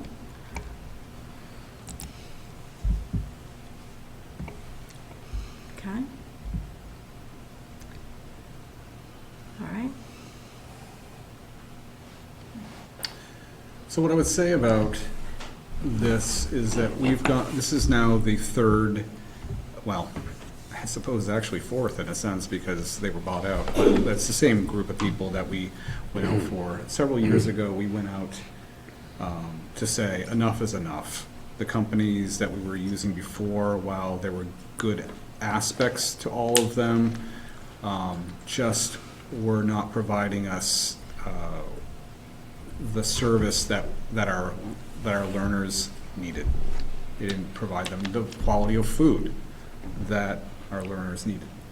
And while no one's perfect all the time, even when things have been imperfect with this company over the last couple of years, they have always responded to feedback and worked on improving things. And so the presentation you saw here tonight, like I actually, because I come through the schools a fair amount, and over at RMS I get to dish some things out for the kindergartners and first graders sometimes as well.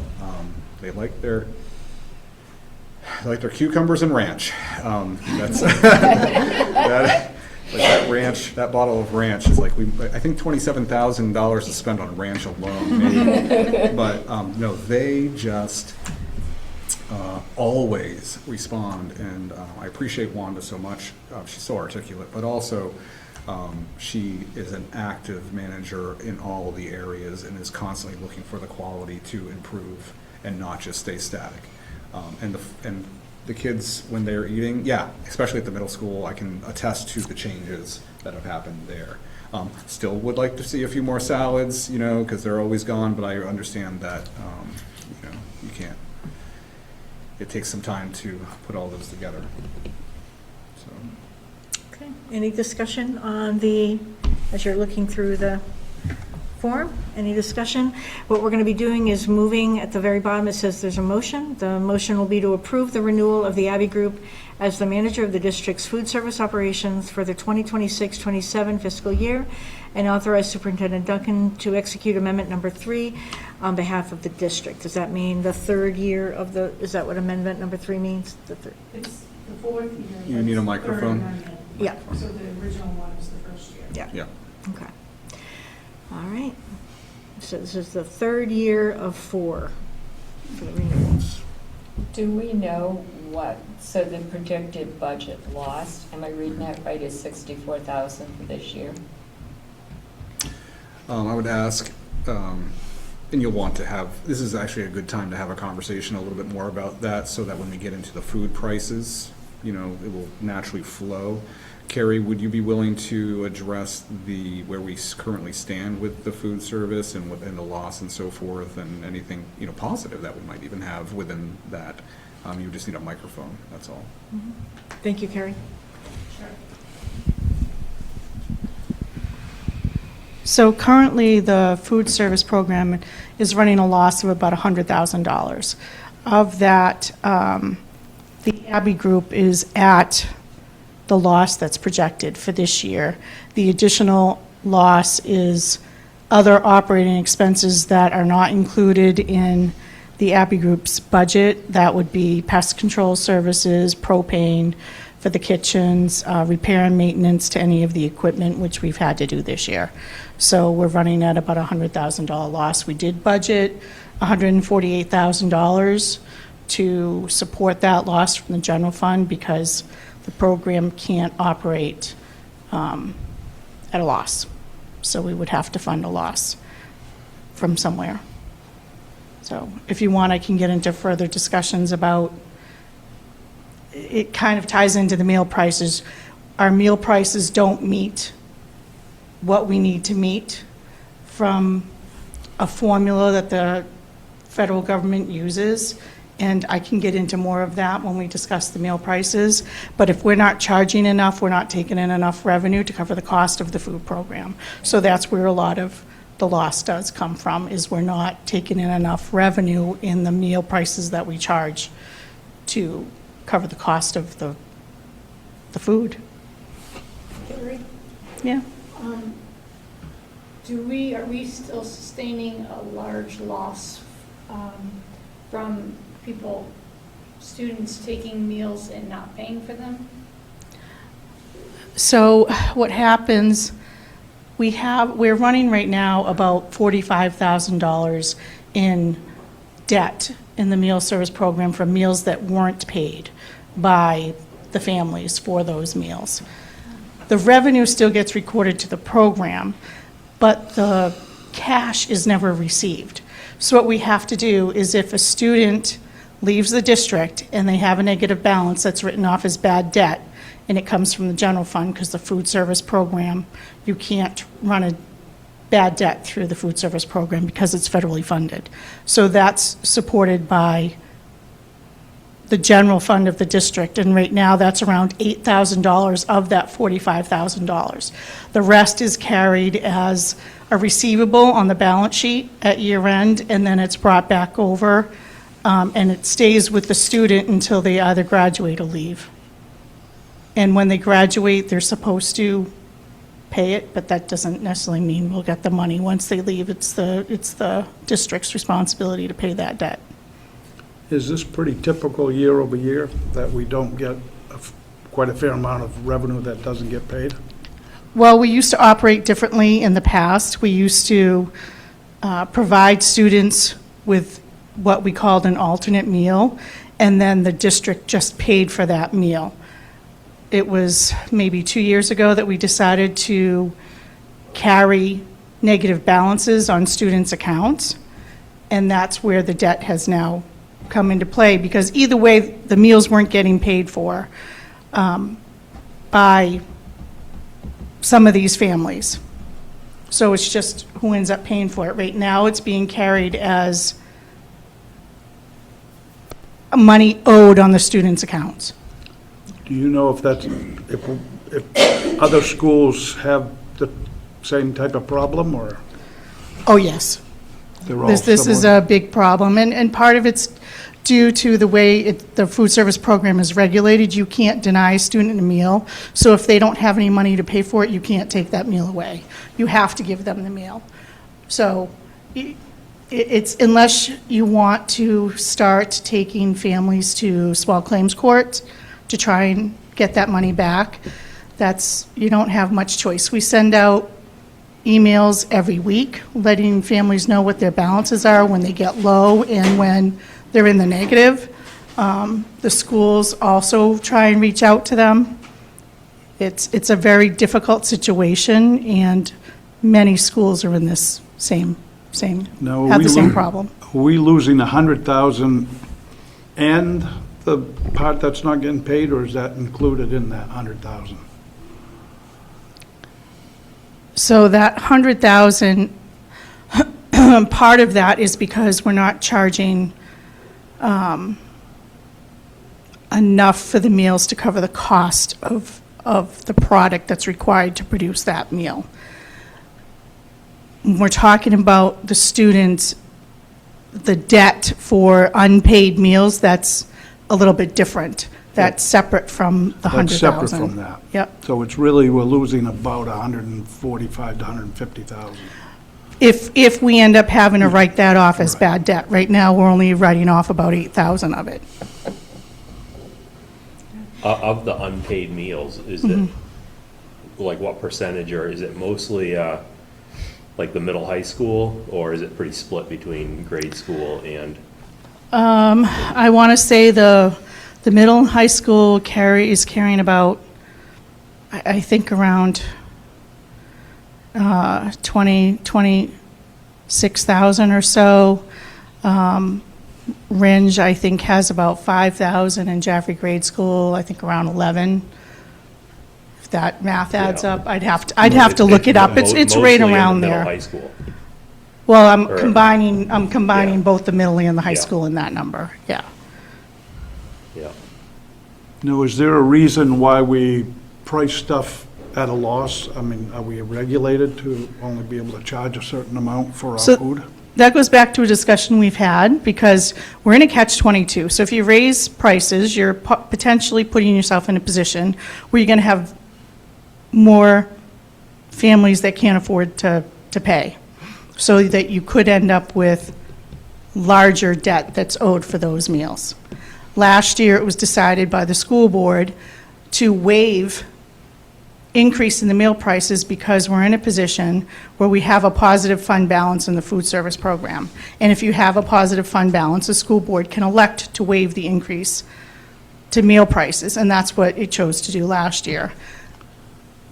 We're in the same situation again this year. Last year, we had a positive fund balance, so that was an FY '25, not this year. Since we had a positive fund balance last year, the school board can waive raising meal prices for next year, but then the gap continues to grow between what you should be charging versus what you are charging. Okay.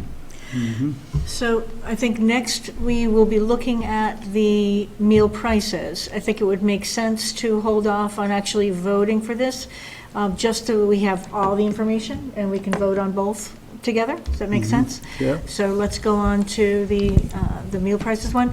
And I believe, just to add in a piece of that, that piece about the alternative meals isn't something, that's actually part of the Abbey Group's procedures. They do not offer alternative meals. They don't offer a PB&J sandwich to a kid. That's part of their program. At least it was last year. Maybe that changed with Whitman, but I don't think it did. So that was, like, when you said when they came on, they stopped doing alternative meals. Right, well, there's also, the federal laws change too over time, and you can't offer, if you want to call it an alternate meal, you have to offer that meal to everybody. So it didn't really make sense to have that because you have to make it available to everybody anyway. Yeah, the people at the cashier desk can never ask a student, are you getting a regular meal or are you just getting bread today? Correct. Like they have extremely strict regulations on any privacy for a student. So that was the reason they stopped the alternative meals, is because they can't actually say anything. Like, they can't point, they can't, like, they have to be extremely careful with privacy, so. And that's federal, like, that's a federal rule now. Okay. All right. So Carrie really talked about this already, but, and a little bit of the history because of the questions that were asked. I think that these four options, right? So the school board has the following options. So you could do what she just mentioned, because you had the positive fund balance last year, and say, wow, these prices, families are hurting, which was the conversation, that's a summary of the conversation from last year. We don't think we can, raise certain prices, or we might raise some prices for one group but not another. You have some choice. You can also look at raising prices or for, say, lunch and not breakfast, or breakfast, not lunch. Those are some choices, and you'll see that the board has actually made those choices because we have some history. You can increase things. These next two, or three, 2, 3, and 4, all have to do with increasing the prices for lunch. So the minimum of the weighted average is to be at $3.93. You'll see in a minute where we stand and what we're proposing. You can increase it to an average target of $4.15, or go all the way to what the estimated average target is of $4.30 per lunch. You also have the ability to adjust adult costs as well. Actually, Carrie and I had a conversation. I couldn't repeat the entire conversation because it was fast and a lot of information today, but we hadn't really ever had a lot of conversations about adult lunches, but now the state is actually talking about the formulas for adult lunches in New Hampshire, and you had gone last year to talk about the formulas from the federal level. I would recommend, if we deal with anything, that we look at the federal, not what the state appears to be asking, because it doesn't seem to be quite, like, we're already above that. So, and it's not helping us with When you're talking about adult, you're talking about staff? staff. Yeah. Yep, or if you came in, yep, and it would Yeah. be something that you would pay. So you can see the history here. The first column for each of these categories is always breakfast, the second column is lunch.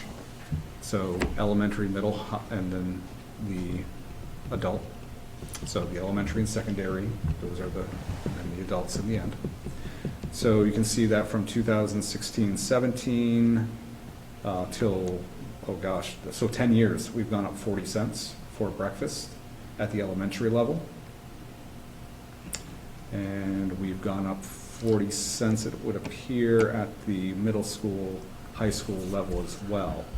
But from 23, and just remember, as we think of budgets and everything, that 21-20 timeframe, 21-22 timeframe, after COVID, that's when things went through the roof. And we remained, for these last 4 years, consistent in the breakfast prices at both schools.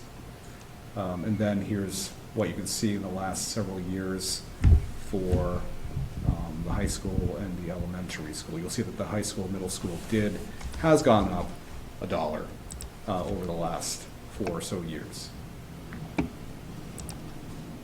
And almost that for adults. So,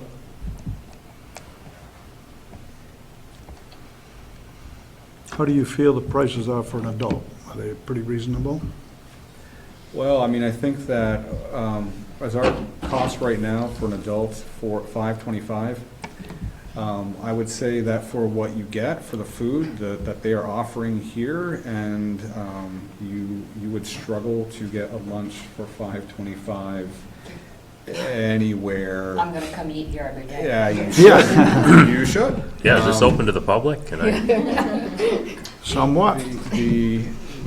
Well, I mean, you know, I think that. I think that column could move personally, but that's But just my opinion. it would be challenging to get that same food cost elsewhere. I do think that, not to plug up, you know, put a plug for any business over another one, you can get a sub at Market Basket if you wait in line, you know, for around that price, but that's. Does this give you a drink too? I believe so, yeah. So it's a meal and a drink? Small.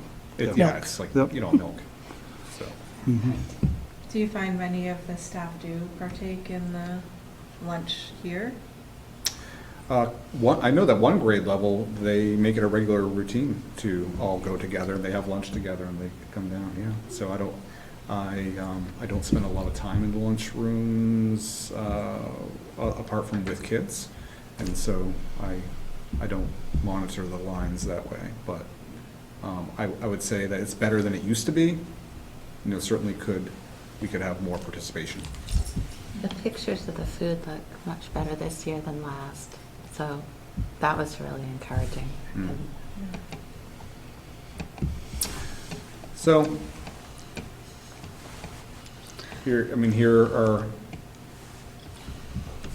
some information. You have it on your computer as well that you can look through. So you don't have to wait for me.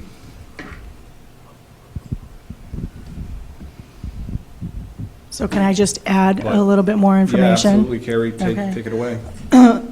So this is a tool that the government, the federal government provides, the USDA. It's called the PLE tool, Paid Lunch Equity, and tells us what the weighted average price is that we have to meet per meal. So that's what I was talking about earlier. And they always look at the prior October. So on that chart, you see up top what our October numbers were and what our weighted average price, and they only look at student paid lunches. They don't look at any other meal prices that you have. They don't look at breakfast, they don't look at the reduced price meal prices or adult prices. They only look at the student paid lunch prices. That's how they determine the calculation.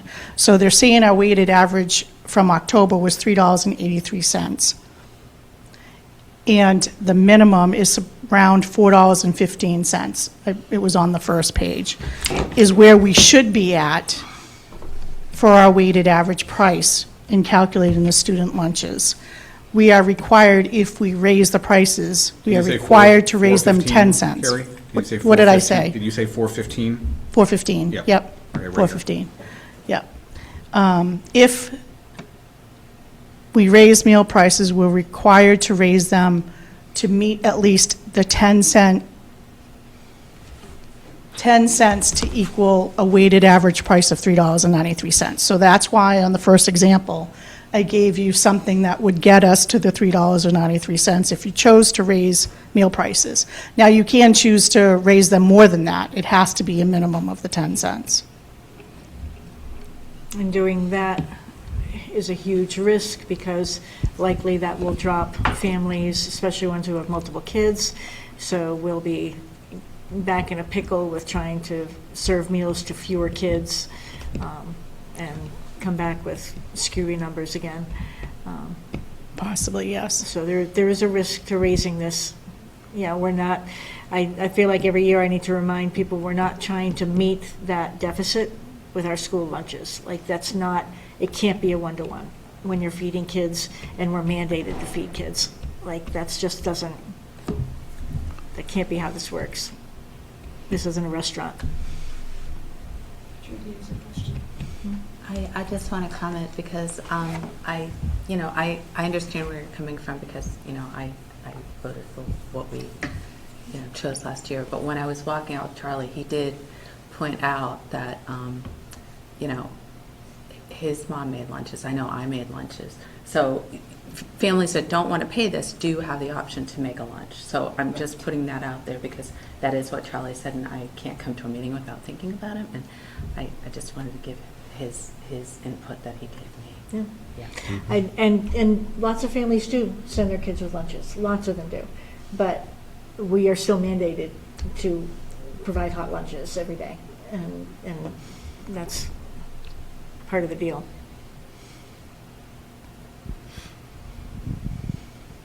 Can I ask Carrie, what's your recommendation?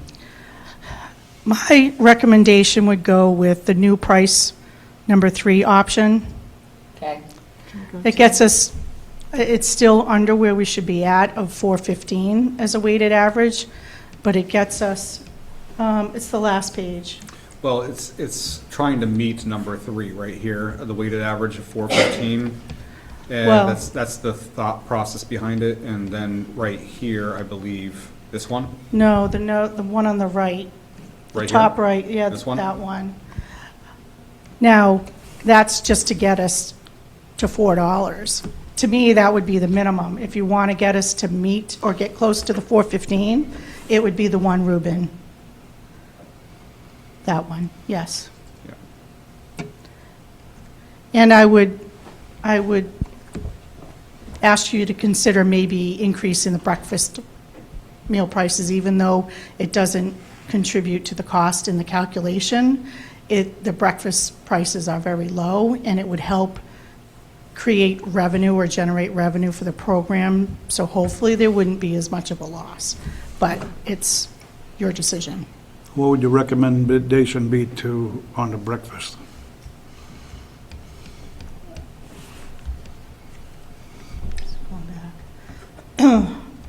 I mean, everybody knows how much food has gone up in costs, and it's been $2 at the elementary school since the 22-23 fiscal year, and $2.25 at the middle high school. I mean, maybe raise it a quarter at least, but, Yeah, I don't think we need to get crazy, but a little bit would help. yeah. And maybe a little bit more on the adults. Maybe go 50 Yeah. cents. Go 50 cents on the adults. Yeah. Food prices don't go down, right?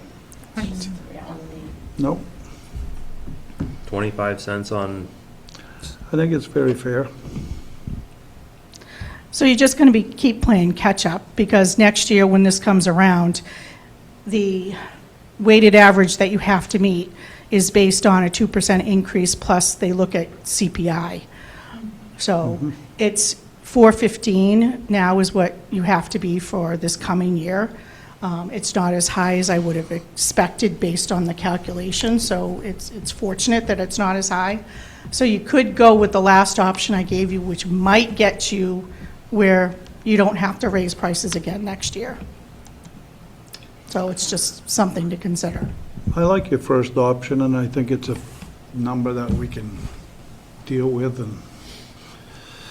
and next year have to probably see where it stands, see how much we didn't get paid. So my that'd be a 25%, I mean, a 25-cent increase, right, on the third option? It's 10 cents at the middle and high school, and it's 25 cents at the elementary schools, which gets your weighted average, assuming that the same number of meals are purchased in the month of October, would get you at that weighted average of $4.01. And so Carrie, can just correct me if I'm mistaken. Last year, we had a positive fund balance, so they can waive any increases if they want to this year. Yes, But at the end of this year, we might not have a positive fund balance, is that correct? that's correct. And if if that's the case, next year during this time frame when we're doing this, you would have no choice but to add at least the 10 cents. At least the 10 cents, Yeah. correct. But still by adding, you're still falling behind from the weighted average. The gap's getting The bigger gap, if you yes. don't increase, yes. Would the board feel okay with this, it's the far right on the top option that we're kind of looking at? Would the board feel okay with that? And then for breakfast, increasing it by, say, 25 cents. We didn't increase it previously because we had to do such an increase on the lunches that we wanted to keep breakfast at least as static as we could, because breakfast actually includes a lot of food. If kids grab a breakfast, they can get snack, they can hang on to some of that food. So we did increase that. But if we increased it this year by 25 cents and then increased the adult meal by $1, because it is a super good meal, with that, Yeah, Yeah. I pitch- think that would be wonderful. Sounds good. okay. Yeah. That will try to offset a little bit of what we're heading into next year. Well, the breakfast, and just to remind you, the breakfast and the adult meals, you can increase them, but they don't affect their minimum requirements. It's only the student paid lunches. Right, but we'll have more income. But it helps the bottom line. Right, right.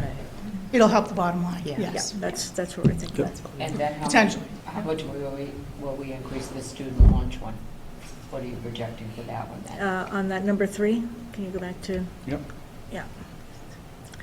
Yeah, actually, could I ask if the board Give me the really thinks inverse. this one is the one to go to? Perfect, that's what I wanted to see. So we're looking at the 10 cent, this 10-cent one. That's correct, right, Carrie? That's the 10 one? cents at the middle and high school, and 25 cents at the elementaries. Okay, Yep. all right, That's good. all right. So, And that still keeps the elementary prices lower Yeah. than where the high school would be. yeah, It's not winning the war, but it's helping us a little bit. there is no winning, no winning, except in great food. Let's keep that going. All right, so in terms of great food, let's do a motion on approving the Abbey Group proposal. So somebody have a motion on that one? This is not the meal prices, this is going back Are to you that. going by the motion that I put on the? Yep, so we're going to make a Memo, motion for please. that statement.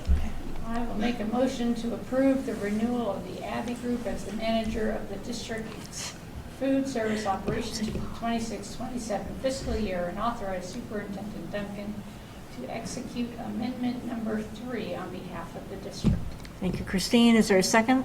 A second. Thank you, Ally. Any further discussion on the proposal? Okay, all in favor, say aye. Aye. Aye. Opposed? Abstain? Passes 700. Then on to the meal prices. It gets a little more complicated. And the motion would be to increase the middle high school lunches by 10 cents, increase the elementary lunches by 25 cents, increase adult meals, meaning breakfast or lunch, by $1, increase breakfast by, across all schools by 25 cents. I'll second that.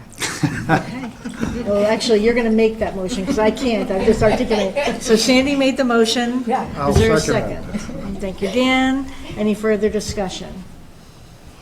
I just want to make one comment. I wish we need to make more of an effort to get the free and reduced forms back. I know I'm not going to talk about what other people do, but my daughter in Florida, those go home with every single parent, and they're to come back from every single parent. And at one point, I think our free and reduced numbers were pretty high at the grade school, but what happened to those people when they got to middle school? They didn't have them? I mean, I think we're losing something. If we could get to that point, we'd get more federal aid, correct? That is correct, but you can't, you can't target families, so you have to be very careful. You have to That's send why out the they go applications to everybody, and you can't, They go home with every single Correct. child, yeah. and they're That's- expected to come back for every single child. They're not passed out. Well, they're not necessarily expected to come back from every single child, because there are income limits, so I think if in a math family you knows had they're to above give that, them it. that would be, Yeah. you know, but the families that meet the requirements, you know, it would be great if all of them would Right. return one, yeah. I'm wondering if one way that could help be facilitated is by having it almost go out quarterly, having the paperwork be a reminder quarterly, not just at the beginning of the year or when they're behind on payments, having it go out, because life's change a lot over time, and that might just go out of people's heads, so maybe, you know, every couple of months, maybe when there's some sort of event, especially at the elementary levels, but special events, just have a table up saying, hey, remember us, because you can do it anytime. It's not, yeah, I don't know that people understand that it's not just an August thing. Like, you can apply for that anytime. And so, yeah, that's, I think maybe not just in the beginning packet, but having it someplace easy to access other times and as reminders, maybe. Yeah, it is on the website too, but I understand what Yeah. you're saying, How, yeah. how do people pay for their meals? Do they pay in advance, or? There's a system online that they plug into, they sign in, and they can have it automatically debited. It's very, very easy. You know? Yeah, it's my There- school bucks, or they can come to school with a check too. They can always, So they could pay cash or do it on a debit? There is one challenge that has been brought to us, or one, I would say, negative, maybe, that people have stated, is that if you're filling up your account all at one time, like say for the month or for several weeks, things are, you know, pretty okay, because you do have to pay an extra fee for all that processing, if you're doing things by credit card, I believe, correct? Yes. Yeah. Yes. And so that fee is provided to the person paying, so the school doesn't pay for that, and the company's not eating the cost of doing that. So if you are someone who is doing it, say, week by week, with what you have, you are getting penalized $2.50 every single time. So every time you do it, you're spending what we just are charging for breakfast for the high school, middle school. So that's happening. well, that's why, right, you're right, but that's why families also have the option to bring in money. Yes. And they don't have to use You can use- that yeah. and get charged the fee. That's correct. But So they it can didn't- still use it to view balances and see where their student meals are going. Mm-hmm. They don't have to use it to put funds in the account. I didn't follow the part about they're getting penalized if they do what? To do a transaction. Well, if you online. if you make multiple transactions, you pay $2.50 per transaction. So if someone has the money to put into their account, say, I'm gonna put $500 into my account, they're not, you know, they will sit there for a little while and it'll be used up depending on how many kids they have and so forth. But if someone says, all right, I got $20 this week, I put it in the account, they're gonna be charged $22.50, and then the next week, $22.50, and then et cetera. So there is that is, And that, for each kid. yes, for each which kid. is- Yeah, no, they can get So expensive. multiply that by however many children you have. But they can always bring in a check. Yeah, I don't, personally, putting Paying with check at the grade school was a very easy process. Paying here was, I don't think we ever quite mastered that one. Right, it's a little more complicated to pay by check in this building. But at the grade school, you just handed it to the teacher, and it was fine. Why was it a difference? Why is it tougher I don't here? know who they would hand it. Who would they hand the check to? See what I mean? That's a good question. I'm not really 100% certain of the answer, at least at the middle school. I believe at the high school, they just pay themselves, and they can go in the morning and like drop off a check or drop it off when they're in line. In the cafeteria? Yeah, in the cafeteria. My understanding is the I'm not sure on the middle school side of it, but the high So school. if they pay by would check, there is no do it extra themselves. charge. That is, Right. that's correct. Okay, so we approve this, we're good? All right, there's more here, people. Let's keep going. All right, we have a windows flooring contract award and building maintenance trust fund expenditures. I don't think we know. took We all the- voted The on vote. that. Didn't we vote? I don't think so. I think there was a motion and a second, but no. Yeah, I Oh, don't think okay. we did the whole vote. Oh, we did further discussion. Are we done with discussion? We good? We're done. All right, all in favor, aye? Aye. Aye. Opposed, abstained, 700. Perfect, I thought we had, all right. Cool. Sorry, I made the discussion. All right, windows flooring contract award. What's that? So this is what we presented last time to the board about the summer work that we were going to do for windows and flooring. The majority of the work having to do at Jaffrey Grade School, but also some of the work being done with the windows over at Rins Memorial School. We talked last time about the ideas of having different windows other than the Pella windows that we're going to be putting into place that we got quotes for at Rins Memorial School. Maybe having more storefront windows. Thought process was less expensive, very decorative, you know, it would look good and so forth. Those did not turn out to be less expensive. And we did have a small group of people, the police chief, someone from the fire department as well, to talk about safety and what we needed to do at RMS. And so the best way to go was to use the same windows across the district at this point in time. And we are doing just the most important ones, the ones that have some, that are compromised in a variety of ways. The glass themselves is not compromised, but the structure is not great. So we're doing that. Goal really being over time to have energy efficient windows, keeping that energy in with our, what you talked about earlier, what someone talked about in the public earlier about our HVAC system that really requires us not to open windows, and we need things as tight as possible, good insulation. That's the goal here. And then the flooring, we have, Jaffrey Grade School has had some, I would say flooring has been an issue over at Jaffrey Grade School for quite some time. Some of their rooms are just, they're just old.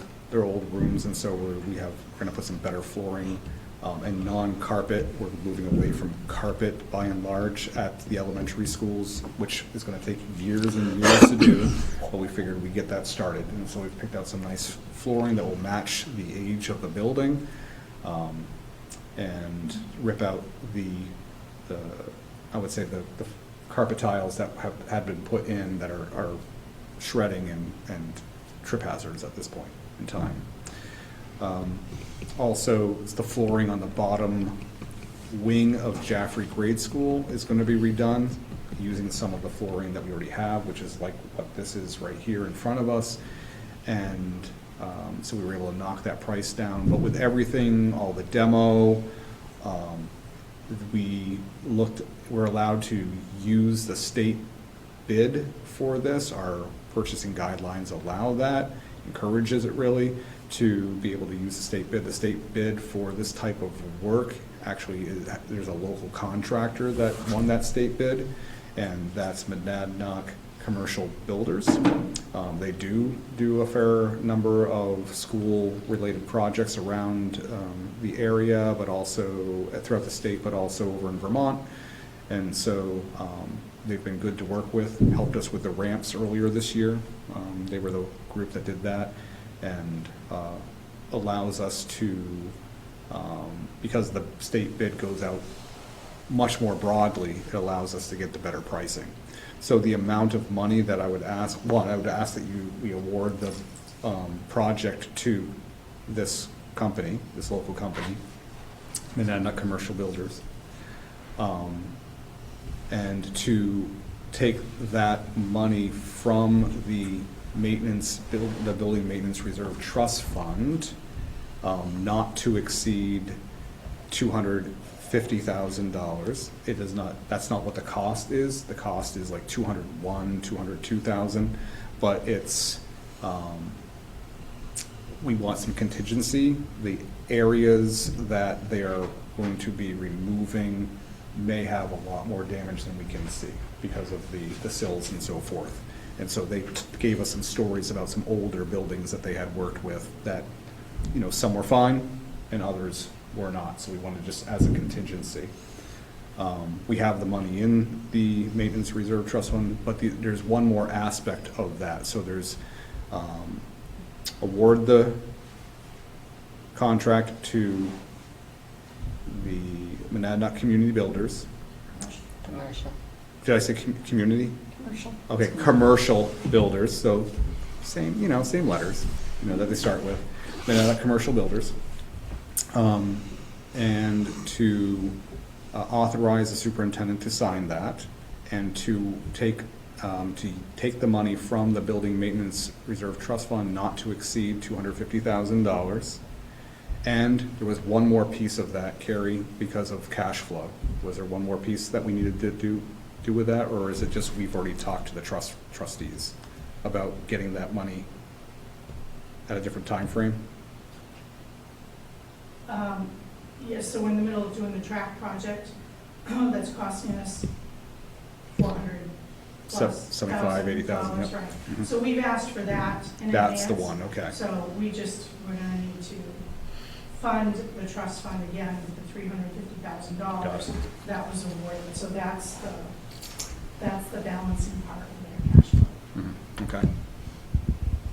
So just the awarding the contract, authorized me to sign it, and taking that money to not to exceed out of the maintenance trust fund.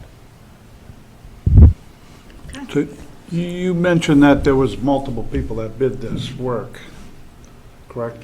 It was the state bid, so they would have, do you have knowledge of the process of the state bid? I know that the state puts it out to bid, and then our commercial builders won the bid, and we can pull the winning bidders from that. I don't know, I don't have any information right now on who the other bidders might have been. The state bids on several sorts of products and companies and work. And so we're able to access that to get the best pricing that we can. Sometimes locally, we're able to find some other pricing. but And yes. I just want to say, as a new state employee, the state is required to take the lowest bid, always. So it would be the lowest bid. Okay, so we don't know how many people bid it, but the state puts it out for But the bid. state puts it out to bid and takes the lowest bid. That's their practice. The lowest bid, even if but they've got to make sure that they're reputable, whoever's winning the bid, right? I don't know this company, and I'm not saying they're good or bad. No I'm idea. just telling you what I know. They Yeah, take the yeah. lowest bid, yeah. So, We have had experience with Monadnock Commercial Builders in the past. They did a fantastic job Good, with a tricky situation at RMS. Good. I think they're working on the ramps to the preschool. okay, well, I that's believe they a real also plus. were the. They were the ones Thank you. for the town office. The They Jaffrey did all town the- office, they did. to This looked convert good. the TD Bank Okay. to the town office. Yeah. They were the ones that did their job. Yep, great. Love that it's a local company that got it. Love that. And we had no problems with them at the town. mm-hmm. All right. We'll take a motion on the contract award as noted. Yep, I'm looking at Wendy, she's got the, she's got the details on this motion. So we'll take a motion on awarding this. Okay, I will make that motion to award. Or to approve the contract funds, to yeah. Manhattan Non-Commercial Builders. Great, and to allow the superintendent to expend the funds and all those details that we said. Yeah, to not that you- exceed $250,000. Thank From the you. Building and Maintenance Reserve Trust. And to execute the contract. And to to execute the contract. contract. Okay. And the amount not to exceed $250,000. Did you say that just Yes, now? you did. Great, good. All right. All right, is there a second? All second. Thank you, Jared. Any further discussion? Good. All in favor, say aye. Aye. Opposed? Abstain? Passes 700. And just as I should have said this, if any board member is affiliated with any contracted company, then you would have to recuse yourself from those votes. Just, I should have put that out there. Anytime we do a local company like this, we just want to watch that we're not in any conflict of interest. Okay, great. All right. The policies, we have no new policies to bring forward tonight. The policy committee met and talked about the facilities use and kind of made some recommendations, but more was just, this is what we want to start looking at. It's going to take some community involvement, and it's going to be one of those things that there's going to really need to be some substantive changes. And so it's one of those ones we're going to be bringing back to the board and probably doing with that workshop session to kind of see, okay, what kind of things actually have to happen right now to be able to handle our facilities in this current climate that we're in. There is, sorry for interrupting, but there is a question I have had since that meeting is, when do outside groups start requesting our facilities so that we know if we're changing our policies or our fee structure, we have that in place? In some cases, we've had people apply, coming through 6 months ahead, but we don't know what our needs are at that point, too. So we've had people coming in, putting this through, because they have to advertise. So, yeah. So we want to do this after graduation. This is going to be a priority. We got to get through early June and all of that. And the other piece of it is that because of graduation ceremonies and all of the hoopla, our next meeting date is going to be June 25th at 5:30. So we put that off. All right, let's talk committee assignments. Wait a minute, June 20. No, the next No, policy. policy committee. Policy committee. Yeah. So let's talk committee assignments. Now that we have a new school board member, we need to allocate committee assignments. Yeah, I will. I just got to find my document. Let's see if I have it. Board committees, April 16th. I do. Yep. Thank you. All right.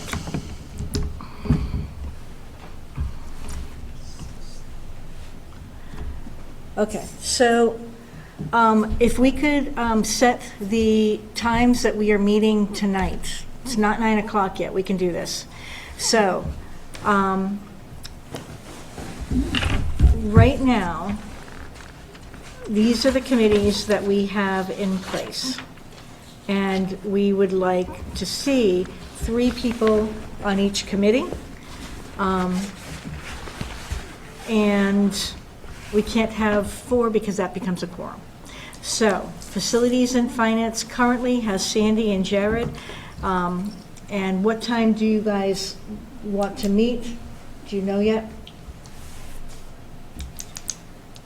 We were on the third Monday, and we were meeting at 11:30. Well, we were meeting at 11, but then when Christine made it 11:30, then we were meeting at 11:30. Okay, but Jared, you can't meet at that time, right? Third Monday, it's tougher. Later in the day is better, but if it's going to be 11:30, we can, What would be later, would like 4? Is that, 4 or 5. So the third Monday, this is that third Monday, I think, Right. right now. So we have the first and third Monday, our board meetings. yes, So it would be coming to that and then going into a board meeting right. is what we're suggesting, which is fine. If that's something that you would like to do. And that would, It's okay with me. Is it okay with you? Yeah. So then we'll do the third Monday at 4 PM. Yep. I would be willing to join that committee. I was just going to turn to Okay. you. All right, third Monday?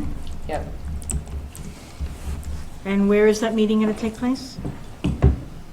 We usually have it at the conference room So in the middle we'll school. just, I think we can assume conference room for these. That's at the SAU side of things. Other side. Yeah. All right, thank you, Dan. All right, Policy Committee currently meets the first Thursday, but we are changing it for that June meeting, and we're good with this. Wellness Committee meets quarterly. Yes, we're meeting tomorrow at 3:30. Okay. And it's usually a Zoom. Okay. Yeah. Do you have somebody setting that up? Heather sets that up, and it's a Perfect. Zoom. She's already set it up. All right. Yeah, you can take me off of that one because I Okay. can't do that. Did you hear Judy? Yeah, You gotta take Judy off, she can't do that Okay. at 3:30. yeah, and I have to keep Yep. my schedule light with my I new get that. job, so. Okay, sounds good. And Heather's there. So is there, we do need another board member on the Wellness Committee. Is that something that can happen? What for do you somebody? do at the wellness committee? What is that? Okay, it just meets quarterly. It's a good Meets commitment. quarterly, and usually we discuss any plans. You have, it's mandated, we have to have it. The state mandates a committee A that wellness. looks at food service and health and safety and things like that. Okay. That's Like very, last time we very talked put in. about the walk to school to do. We talk about any issues sometimes with the lunch. We last time brought up about, that's where I first heard this about problems with the buildings being used and how they were being left. So, Okay. I mean, I'll go on now. Thank you. All right, perfect. All right, and that meets during Zoom, and so, Ruben, could I task you with emailing tonight to Heather to send Dan the link?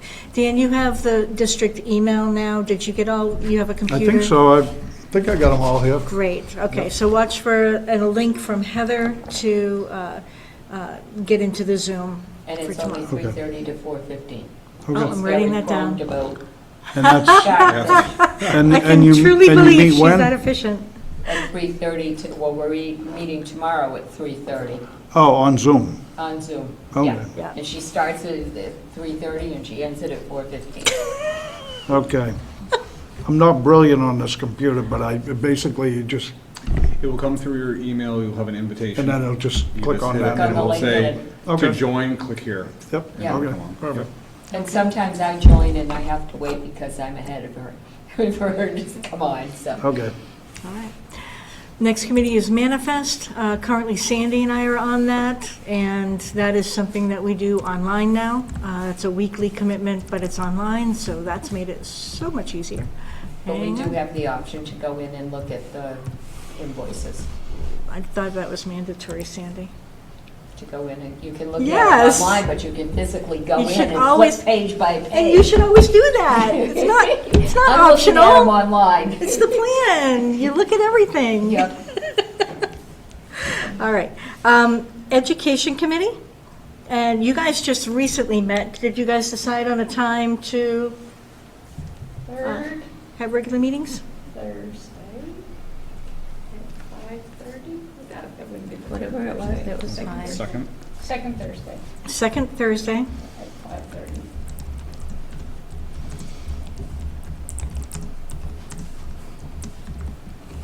Okay.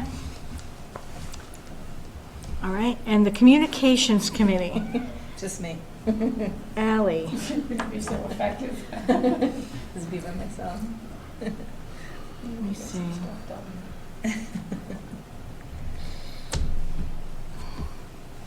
Ally, is there any chance that you could join the Wellness Committee instead, and we could let the communications go for a bit? I think everybody's pretty booked. Yes, but am I allowed? Yes, because Heather's not a Oh, board okay. member. Sorry, I saw She's three just- names there, and Yeah, yeah. reading that. Yes, that's fine. Is that something that you'd be Yep. okay with? That's fine. Okay, let's do that, simply because as we need communications, let's do that. Let's do a subgroup or whatever's needed to get that, but It's not that we don't need communications, but let's make this our focus, especially with the strategic plan. That's really going to take up a lot of our time. So I will put you here. Okay.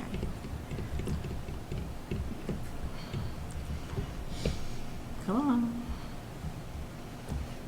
Oh, Lisa, stop that.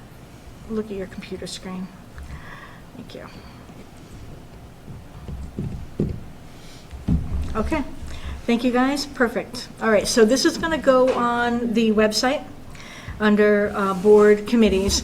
I would ask that everybody follows the, it's not a mandate, but it's really recommended practice to have an agenda that's sent to Ruben, and you could send it to Wendy as well, for each of the groups. So you're gonna need to find somebody in your group to be in charge of making agendas. And then you definitely need to have minutes. So make sure you have a minute taker in your group that can also, as soon as possible, get those minutes to Ruben and Wendy so that those can be posted online for all of our committees. Okay? And Heather has replied that she is going to send it to Dan and Ally. Perfect. Thank you, Heather. You should get a link soon. Right. I have a question. I don't know where it falls into place, but I had a couple of budgetary questions. How do you approach those? Yep, so some board questions or committee questions? So board questions. No, they're budgetary questions. I Yep. was just looking at the budget and I had some couple of questions that I wanted to talk about, but So I don't know where you put that in. it's normally, it would be in discussion items, but we had everything really kind of moved around today because of that. So why don't we do our next item, and then we can have some discussion Okay, all items? right. If we have to go into a non-public tonight, too. Okay, So that's fine. another option would be if you want to email Ruben directly. If it's not a full board discussion thing, if it's more like, okay, I want to know these things. As a board member, you can't email anybody else in the district. Those kind of, like, you can't email Carrie, you can't, stop in and say, Carrie, answer this for me. You can only email Ruben. He's our employee, and he's the one person we can contact with stuff. So he might be a good option to start off, depending on how detailed you need, and is this big picture questions? Well, it's actually just I'm going to stick to one subject, so Okay, it's just a give simple me a question. minute to finish Yeah, this no part of the problem. agenda then, and Okay. then, okay, so committee assignments, Yeah. we're all good? All right, and then, so we're almost there, Dan. Change of public meeting, because we needed to move non-public meetings to the end, if we have to have them, we are making a recommendation to move our public meeting to 6 PM, starting with our next meeting. Is there a motion to approve that change? Motion to approve. Thank you, Judy. Is there a second? Second. Thank you, Jared. Any further discussion? So starting next meeting, we're going to be here for 6 o'clock. Yep. Full public meeting, 6 o'clock. Okay? All right. All in favor? Aye. Opposed? Abstain? Motion carries. That's great. All right. We are going to need to go into a non-public, so we'll take a motion for that in a minute. But let's, Dan, let's see how far we can get. We might not be able to give you full answers. Right, We also right. need a second public comments. Where's that going? Yeah. Yeah. All right. Well, and also, it's up to you. If you want to discuss or have a motion on the last day being a half day. Oh, I forgot that one. We didn't Okay. we didn't close that out, All did right, we? so we have some action items. Let's do, all right. We did the change. Let's do public comments, because there might be public who want to chime in on a half a day. All right, let's do public comments number 2 now. Sorry about the confusion there. Okay, so we'll put the, oh, I will, because it's on me. Okay, this is up on the screen. All right, public comment number 2. All right, anybody online? Just 1 minute, I just sent the message out to see, but there's only 4 people in there right now, so. Okay, anybody want to talk? They can raise their hand.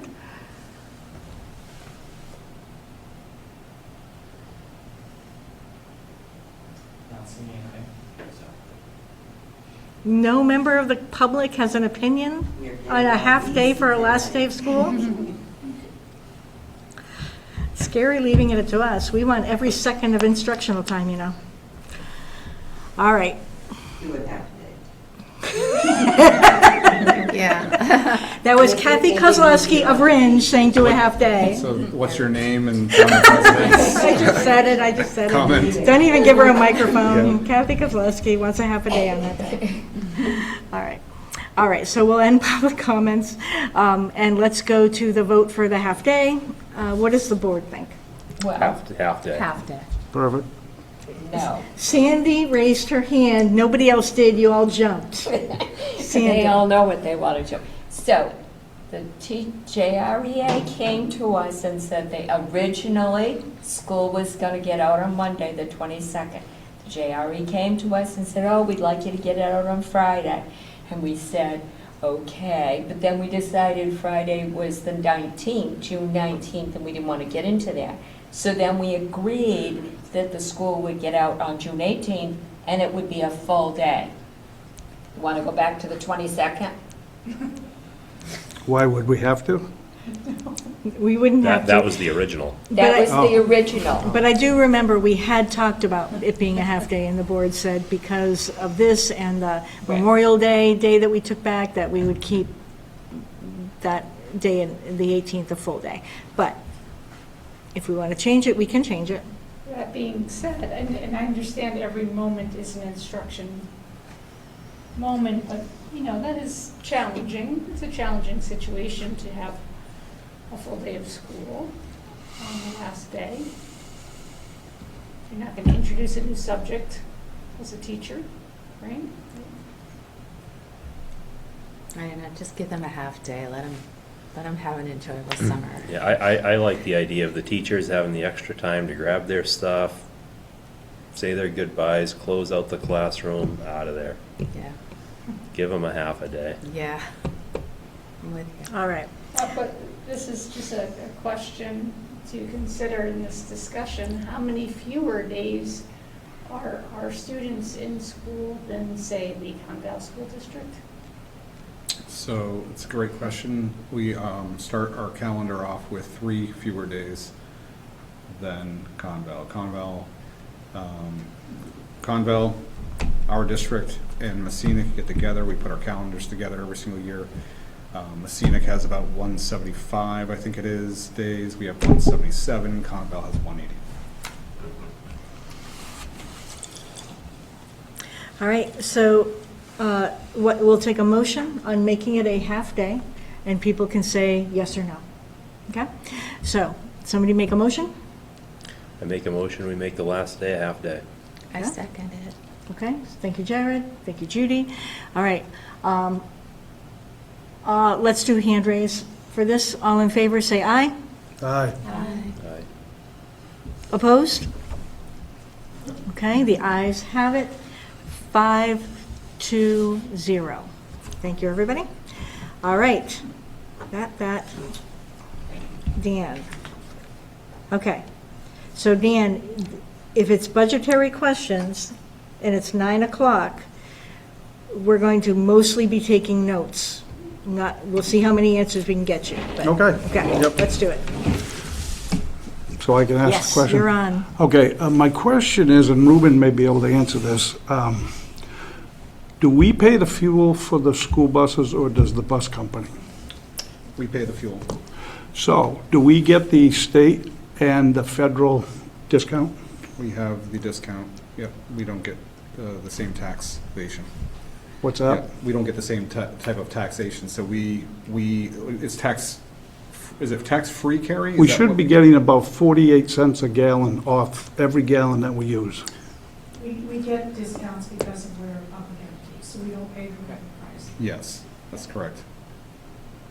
Do we know the amount, the, I'd have to look. okay, all right. But It's just that's a question, so the amount. But we do, yes, we have a reduced rate. Okay, so then my second question is our school bus or transportation budget is like 2 million or whatever. Is that with or without the fuel? I didn't hear what He's asking if the transportation budget of 2 million is with or without the fuel. I don't have the full numbers in front of me, but the gasoline would Is be about $1 part of million. the transportation cost. It's just not part of the transportation contract. Yeah, there's a column in there for school busing or whatever at like just over 2 million for this new There's year. student transportation, there's one line that's student transportation. Well, there's a bunch of lines. You have There is field some trip for special needs transportation, and different things also. and you have regular student transportation, you have vocational transportation, and then there's another line that's gasoline. But the function code falls under the same category as transportation, but it's a separate line. So I don't know if that answered my question or not. Is the budget a little over 2 million, or is it actually a little over 3 million? I didn't know. Asking where the fuel piece of that falls in the budget Yeah, line. does that fall in Okay, that we can look that up. $2 million line Okay. item? And how much is our credit? Because I looked it up and I actually had it printed that we actually can get, I think it's 24 cents a gallon from federal, I think, and then also, I think it comes out to a little over like 44 cents a gallon between state and federal. Because I did that with the town of Ringe when I was a selectman, and that's why they fill up now in Ringe, because they are saving almost 50 cents a gallon for all our town vehicles. Is there, I don't want to put pressure because, okay, so that seems like a really good finance facilities question Yeah, to get in depth on. And so the next meeting isn't until the third Monday though, so it's not for a month. Right, but we can talk about that then. Yeah, so why don't you guys add that to the agenda for that? Yeah, that'd be Because great. that would be. I wanted to okay, try to 'cause get that it is- out It's a there. huge budget line. So because that'd that be could good save for a that. lot of money if we're not getting all the credits. Yep. Okay, I thought maybe you had an oil rig, you're looking to donate some I know, fuel. right? Yeah. Good. But Carrie, sorry, when does that contract expire? Ruben, do you know?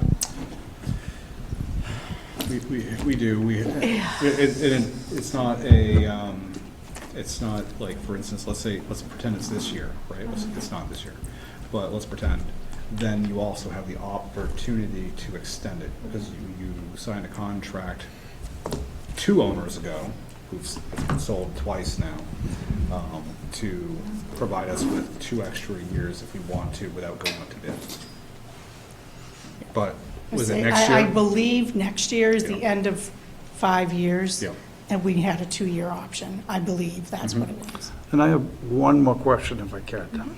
The other question is that I looked at Messinac's school bus budget, and they're half of what we are, and I don't, it doesn't make sense. They're $1 million and we're $2 million, so I don't know why. Okay. It's another question to look into. So Same company. it's always possible that that will change when they have to renew their contract. They must have renewed it because they went up 300,000 from where they were. They were at 700 and something. They went up to $1,080,000 or something like that. Yeah, I think they have half the bus runs. Lisa, I have one thing.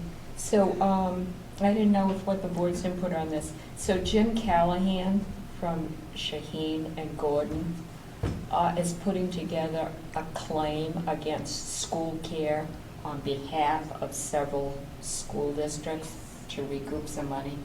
And he wants to know if we have any interest in being part of that. Could he send as much information as he can to me? Will do. Yeah. Okay. Thank you, I am extremely interested, but that has to come before the board, and we need more info. Yeah, that's what I said. I'd bring it up tonight to see if there was any interest.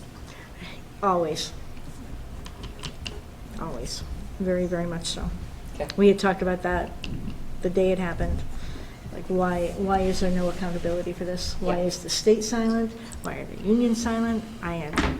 Yeah. Been talking to lots of people.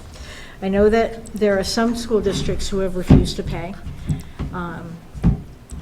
Thank God we were able to find the money and pay and not have to even question that. I know, I'm going to guess it's Dover. I'm going to speak out of turn, but Believe it's I actually Dover. went with a different, like a more private one. We can't afford it. We're a rural school district. We don't have a consortium that, for the Monadnock region, that can afford something like that. We can't take on our own risk for that. So bigger places have more options. We're little. It'd be kind of cool if we could consolidate somehow and make our own in the Monadnock region. I would love to see something like that. But there are two risk pool companies. They have the monopoly on this. What they are saying is going, and it's pretty awful. So, yeah, let's definitely take a look. Okay. Thank you. Thank you for bringing that up. Did he reach out to you, or did the town? Somebody, Did the town? he reached out to me Yeah. because somebody pointed him in my direction. Good. Thank you. Okay. All right, so we will take a motion to enter into non-public for purposes of personnel. Thank you. Any other purposes? It's just, we have to be, I did a whole webinar on non-public sessions, and now I have it spinning in my head, 44 pages. So, Personnel. great, personnel. All right, take a motion. I'll make that motion. Thank you, Christine. Is there a second? A second. Thank you. Roll call vote. Dan? Yes. Ally? Yes. Christine? Yep. Sandy? Yes? Judy? Aye. And Jared? And I say aye, 700. All right, thank you, everybody in the audience, really appreciate your support. Really, really appreciate your support.